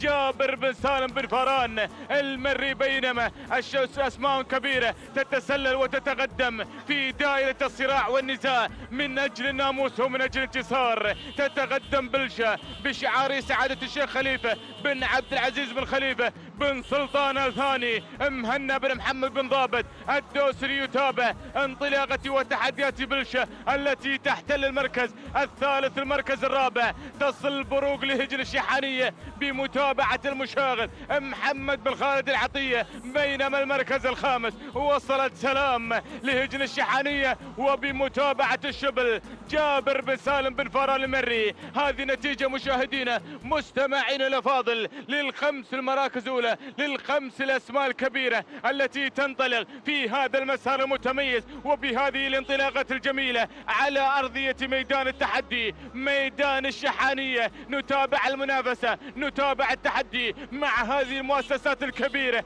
التي تشارك في مسار وانطلاقة هذا الشوط، مع هذه الأسماء الكبيرة التي تتواجد في هذا الصراع والنزاع من أجل الناموس ومن أجل الانتصار. هناك البداية، الذاهن ما زالت مع البداية، ما زالت تسيطر على زمام الأمور، محافظة مسيطرة على المركز الأول حاملة اللواء والشعار هجن الشحانية مع المشاغب محمد بن خالد العطية، بينما هنا تنطلق ظن على المركز الثاني لسعادة الشيخ خليفة بن عبد العزيز بن جاسم بن أحمد الثاني وعبيد بن علي بن عبيد السناري ينطلق مع المركز الثاني، بينما هنا سلام بدأت تتحرك، بدأت تصل إلى المنافسة وإلى موقع الصدارة، وصلت مباشرة إلى المركز الثاني حاملة الشعار هجن الشحانية بمتابعة الشبل جابر بن سالم بن فاران المري. ثالثا تتقدم سيوف لهجن الشحانية بمتابعة أيضا الشبل جابر بن سالم بن فاران المري. ننوه على الأخوة الحاصلين على الرموز الذهبية في هذه الأمسية التراثية بأن التتويج بعد ختام هذه الأشواط في هذا المساء. نتابع التحدي ونتابع مجريات هذا الشوط، أسماء كبيرة تشارك في هذا المهرجان الكبير، تشارك في هذا التحدي المثير. نتابع هنا الاسم القادم، وصلت شخصية بشخصية هذا الشعار الذي تفرضها شخصية وتنطلق بها في هذه المشاركة المميزة حاملة شعار هجن الشحانية بمتابعة المشاغب. وصل بشخصية على المركز الرابع، خامسا بلشة لسعادة الشيخ خليفة بن عبد العزيز بن خليفة بن سلطان الثاني مهنا بن محمد بن ضابط الدوسري في المتابعة والتضمير. الكيلومتر الأخير، الكيلومتر الخطير، بدأ الصراع وبدأ النزاع من أجل الناموس ومن أجل الانتصار. الذاهن وسيوف، الذاهن وسيوف، شعار هجن الشحانية يحتكر المراكز الأولى، الشعار الأدعم ينطلق مع القيادة والريادة، بينما الشبل والمشاغب في منافسة من أجل خطف الناموس، من أجل خطف الانتصار. سيوف تتسلل إلى الصدارة وإلى التحدي حاملة اللواء وشعار هجن الشحانية، بينما الذاهن على المركز الثاني ما زالت متواجدة في هذه المنافسة وصامدة في هذا التحدي بشعار الشحانية قادمة، وأيضا بمتابعة المشاغب محمد بن خالد العطية. سيوف والذاهن اللحظات الأخيرة، هجن الشحانية مع البداية، الشبل والمشاغب في منافسة شيقة من أجل الناموس ومن أجل انتصار. ولكن سيوف واللحظات الأخيرة، سيوف والأمتار الأخيرة خطيرة التي تفصلنا عن الناموس وعن الانتصار. اللحظات الأخيرة، اللحظات الخطيرة، سيوف تنتزع الناموس وتحقق الإنجاز وتنتصر بناموس هذا الشوط. السيارة مع السيوف، والسيوف تفوز بناموس هذا الشوط. تهانينا لهجن الشحانية وتهانينا للشبل جابر بن سالم بن فاران المري. سلام هجن الشحانية، سلام، تهانينا وألف مبروك على هذا الانتصار. للمركز الثاني وصلت شخصية لهجن الشحانية بمتابعة المشاغب محمد بن خالد العطية. المركز الثالث الذاهن لهجن الشحانية بمتابعة المشاغب، بينما المركز الرابع وصلت زعفرانة لهجن الغرافة بمتابعة سالم بن عامر المدهوشي. المركز الخامس سلام لهجن الشحانية بمتابعة الشبل الجابر بن سالم بن فاران المري. هكذا مشاهدينا الكرام مستمعينا الافاضل تابعتم معنا المنافسه والتحدي، فكانت سيوف حاضره متوجه منتزعه هذا الناموس. 9 دقائق بدون ثواني، 3 أجزاء من الثانيه. تهاني وناموس لهجن الشحانيه وتهاني للشبل جابر بن سالم بن فاران المري على فوز سيوف بناموس هذا الشوط. المركز الثاني الشخصيه 9 دقائق، ثانيتين، 3 أجزاء من الثانيه، تهاني وناموس لهجن الشحانية وتهاني المشاغب محمد بن خالد العطية. المركز الثالث وصلت الداهن، قدمت أداء متميز، حصلت على المركز الثالث 9 دقائق ثانيتين 6 أجزاء من الثانية. تهانينا والناموس لهجن الشحانية وتهانينا المشاغب محمد بن خالد العطية على فوز الداهن في المركز الثالث. تهانينا والناموس لجميع الفائزين. بسم الله الرحمن الرحيم. أيها الحفل الكريم، مشاهدينا متابعينا الكرام، أسعد الله مساكم وجميع أوقاتكم بكل خير ومحبة وسلام. هكذا التواصل مستمر من أرضية ميدان التحدي لسباقات الهجن العربية الأصيلة في هذه الأمسية التراثية الجميلة التي تحمل لنا أيضا سن الإذاع، سن الإبداع والإمتاع. نسير مع شوطنا الثامن وهو شوط ختام هذه الأمسية التراثية الجميلة. نسير مع هذه الأسماء والشعارات المميزة. مباشرة نسير ونذهب مع الصدارة، مع المركز الأول، أول الأسماء الحاضرة والمنطلقة مع البداية. هناك من يأتينا ممنون بشعار هجن الشحانية مع المشاغب محمد بن خالد العطية، من يقدم لنا ممنون مع الصدارة مع المركز الأول، بينما أتابع المركز الثاني الوصول والتقدم من القناص لسعادة الشيخ خليفة بن عبد العزيز بن جاسم الأحمد آل ثاني، ويتابع هذا الشعار عبيد بن علي بن عبيد بن حمد السناري من يأتي في المتابعة، بينما أتابع المركز الثالث الوصول والتقدم من ضاوي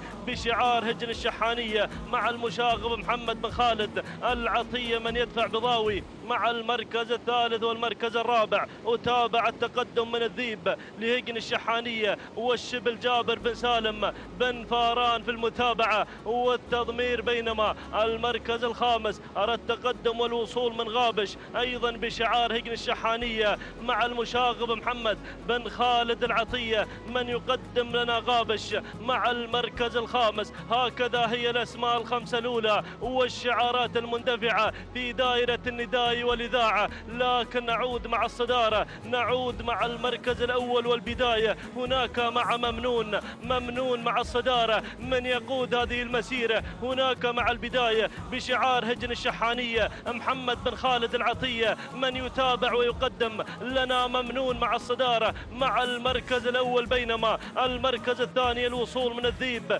لهجن الشحانية والشبل جابر بن سالم بن فاران من يراقب هنا تحركات أيضا الذيب مع المركز الثاني. المركز الثالث أتابع التقدم والوصول من القناص بشعار سعادة الشيخ خليفة بن عبد العزيز بن جاسم الأحمد آل ثاني من يتقدم في هذا المسار. أيضا من يتابع هذا الشعار عبيد بن علي بن عبيد السناري مع المركز الثالث. المركز الرابع أتابع التقدم والوصول من ضاوي بشعار هجن الشحانية مع محمد بن خالد العطية، ولكن تابع الدخول والوصول أيضا مشاهدينا الكرام في هذا المسار من غابش لهجن الشحانية مع محمد بن خالد العطية من انتقل بدوره إلى المركز الثاني. هكذا هي الأسماء الخمسة الأولى المتقدمة في نداؤنا الثاني لهذه الأسماء والشعارات المميزة. لكن نعود مع الصدارة، نعود مع المركز الأول مع البداية مع ممنون مع الصدارة مع المركز الأول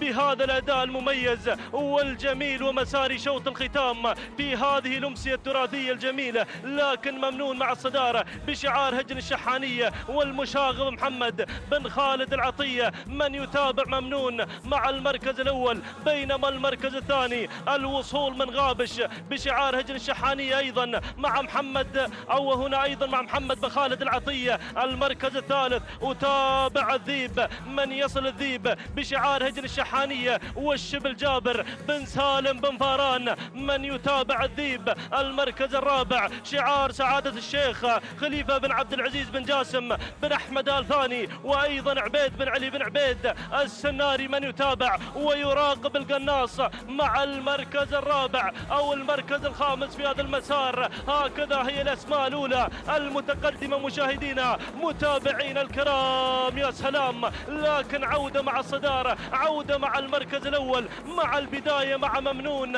الذي يقود هذه المسيرة يقود هذه أيضا التحديات المميزة مع شوط الختام لهجن الشحانية ومحمد بن خالد العطية المشاغب من يقدم لنا ممنون أيضا بأدائه المميز والجميل مع المركز الأول، بينما المركز الثاني وتابع غابش مع ثاني التحديات من يعزز أيضا تواجد ممنون مع المركز الأول بشعار هجن الشحانية ومحمد بن خالد العطية، والمركز الثالث أيضا الوصول منضاوي بشعار هجن الشحانية والمشاغب محمد بن خالد العطية المحتكر للأسماء الثلاثة الأولى المتقدمة في مسار وتحديات هذا الشوط، بينما المركز الرابع وتابع التقدم من الذيب بشعار هجن الشحانية والشبل جابر بن سالم بن فاران، المركز الخامس وتابع القناص أيضا شعار سعادة الشيخ خليفة بن عبد العزيز بن جاسم الأحمد الثاني، عبيد بن علي بن عبيد بن حمد السناري من يتابع القناص مع المركز الخامس. ها هي الأسماء مشاهدينا متابعينا الأعزاء هنا، لكن البداية والصدارة مع المركز الأول، ممنون مع المركز الأول مع البداية منذ بداية هذا الشوط لا يزال متمسك بزمام الأمور، يبحث عن السيارة النيسان بترول ستيشن في هذا المساء مع شوط الختام. إذا ممنون مع الصدارة مع المركز الأول يقدم لنا تحديات المميزة والجميلة ويراقب ممنون محمد بن خالد العطية المشاغب، بينما المركز الثاني أيضا القدوم من غابش لهجن الشحانية والمشاغب محمد بن خالد العطية، والمركز الثالث هناك ضاوي بشعار هجن الشحانية أيضا محمد بن خالد العطية من يتابع ويراقب ضاوي.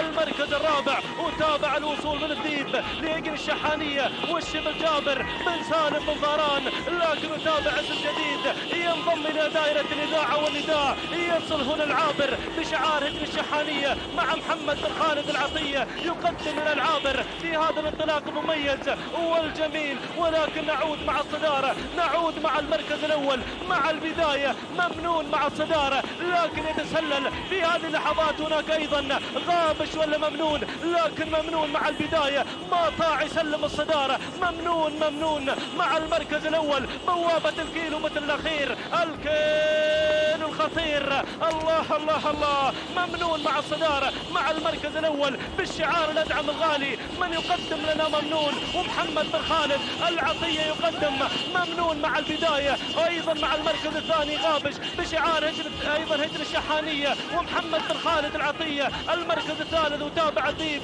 لهجن الشحانية والشبل جابر بن سالم بن فاران، والمركز الرابع وصول منضاوي لهجن الشحانية مع محمد بن خالد العطية، المركز الخامس يصل هناك العابر لهجن الشحانية ومحمد بن خالد العطية، ولكن ممنون مع البداية، ممنون مع المركز الأول من يقدم لنا هذا الأداء المميز والجميل والرائع أيضا بشعار هجن الشحانية والمشاغب محمد بن خالد العطية يقدم ممنون، لكن تابع الوصول، تابع التسلل من غابش غير إلى الصدارة إلى المركز الأول. الله غابش مع البداية، غابش مع الصدارة، غابش يحقق الناموس مع شوط الختام يتسجل باسم غابش بالشعار الأدعم الكبير، وأيضا المشاغب محمد بن خالد العطية من يقدم لنا غابش مع البداية مع المركز الأول. سلام غابش، سلام هجن الشحانية، سلام للمشاغب محمد بن خالد العطية من يقدم لنا غابش، لكن تابع الوصول العابر عبر إلى الناموس. سلام هجن الشحانية، سلام وسلمت يمينك المشاغب محمد بن خالد العطية، تهانينا والناموس. المركز الثاني وصل ممنون لهجن الشحانية مع محمد بن خالد العطية، والمركز الثالث وصل أيضا عفاس بشعار سعادة الشيخ عبد العزيز بن حمد بن خالد الثاني مع محمد بن برقان المقارح. المركز الرابع وصل مع المركز الرابع غابش لهجن الشحانية مع المشاغب محمد بن خالد العطية، والمركز الخامس كان الوصول القدوم من الذيب لهجن الشحانية مع الشبل جابر بن سالم بن فاران المري. هكذا مشاهدينا الكرام تابعنا أيضا العابر من عبر إلى بر الأمان والناموس والانتصار، تهانينا والناموس إلى مؤسسة هجن الشحانية وإلى المشاغب محمد بن خالد العطية. 9 دقائق 4 ثواني 9 أجزاء من الثانية، تهانينا والناموس على هذا الفوز وهذا الانتصار. بينما المركز الثاني وصل مشاهدينا الكرام مع المركز الثاني كان الوصول من ممنون أيضا وتوقيتها الزمني 9 دقائق 5 ثواني 5 أجزاء من الثانية تهانينا والناموس أيضا مشاهدينا الكرام إلى ممنون إلى هيئة الشحانية والمشاغب محمد بن خالد العطية. بينما المركز الثالث مشاهدينا الكرام من وصل أيضا مع المركز الثالث الذيب وتوقيت الزمن 9 دقائق 6 ثواني بدون أجزاء من الثانية. تهانينا والناموس إلى هجن الشحانية وإلى جابر بن سالم بن فاران. إذا مشاهدينا متابعينا الكرام أنقل الكلمة إلى الزميل والأستاذ سعد بن متلع العتيبي. شكرا للزميل والأخ سعيد المالكي الذي تواصل على هذا الشوط الأخير الذي كان فيه المركز الأول لمصلحة العابر من إنتاج أم الزبار. تهانينا لهجن الشحانية على هذا الفوز. إنتاج الشقب يتوج بناموس آخر الأشواط في أمسية رائعة من أيام هذا المهرجان السنوي الكبير المقام على شرف سيف سيدي حضرة صاحب السمو الشيخ تميم بن حمد بن خليفة الثاني أمير البلاد المفدى يحفظه الله ويرعاه. مراسم التتويج للفائزين بالرموز الذهبية لسادس أيام هذا المهرجان الكبير، حيث يتوج سعادة السيد عبد الله بن محمد الكواري نائب رئيس اللجنة المنظمة لسباقات الهجن الفائزين بأشواط الرموز في أشواطنا الرئيسية الأربعة. والبداية مع أنقرة التي قدمت الأداء الراقي وكانت مسيطرة على مجريات الشوط من البداية. هنا المضمر المشاغب محمد بن خالد العطية يتقدم لاستلام هذا الرمز الكبير، الرمز الذي تسجل مع أنقرة صاحبة التوقيت الحدث 8 دقائق 45 ثانية 8 أجزاء من الثانية. تهانينا لمحمد بن خالد العطية. ويظهر هنا عبد الهادي بن سالم الفاتوح وحمد بن سالم الفاتوح المري. فتهانينا لهجن الشحانية وللمضمر محمد بن خالد العطية. أما الشوط الثاني شوط الجذاع القعدان المفتوح، فكان الموعد مع فلج الذي توج بالخنجر الذهبي. فلج المملوك لهجن الشحانية بقيادة المضمر الشبل جابر بن سالم بن فاران المري الذي يستلم هذا الرمز الغالي الخنجر الذهبي، خنجر الجذاع القعدان المفتوح. وفلج كان على الموعد. الشوط الثالث شوط الجذاع البكار العمانيات، حيث جاءنا الشعار الكبير شعار هجن البشاير، حيث قدم الأداء الممتع الشعار الذي قدم حضورا لافتا في هذا الشوط. تهانينا لهجن البشاير وإلى مالك هذا الشعار صاحب السمو السيد أسعد بن طارق آل سعيد. شعار يأتي للمشاركة من سلطنة عمان الشقيقة. وهنا المضمر عبد الله بن طويرش الوهيبي يستلم الشلفة الذهبية وسط حضور كبير من جماهير الشعار. الضيف العزيز شعار هجن البشاير. فتهانينا لمالك هجن البشاير. مرة أخرى نهنئ صاحب السمو السيد أسعد بن طارق آل سعيد، والثانية لجماهير شعار هجن البشاير وإلى المضمر عبد الله بن طويرش الوهيبي. ولقطات تذكارية تأتي هنا في هذا اليوم، حيث نحتفل جميعا ونحن نتشارك مع أبناء الخليج حفاظنا على هويتنا الأصيلة وعلى تقاليدنا وعاداتنا الراسخة عبر الزمن.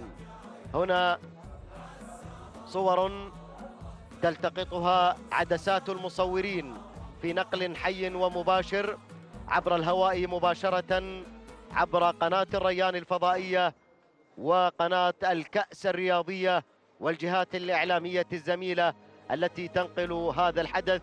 شكرا إذن للأشقاء في سلطنة عمان الشقيقة على مشاركتهم الفاعلة في هذا اليوم. مراسم التتويج ما زالت مستمرة، والتتويج الآن مرة أخرى لهجن الشحانية من خلال حصول هجام وتتويجه بالخنجر الذهبي.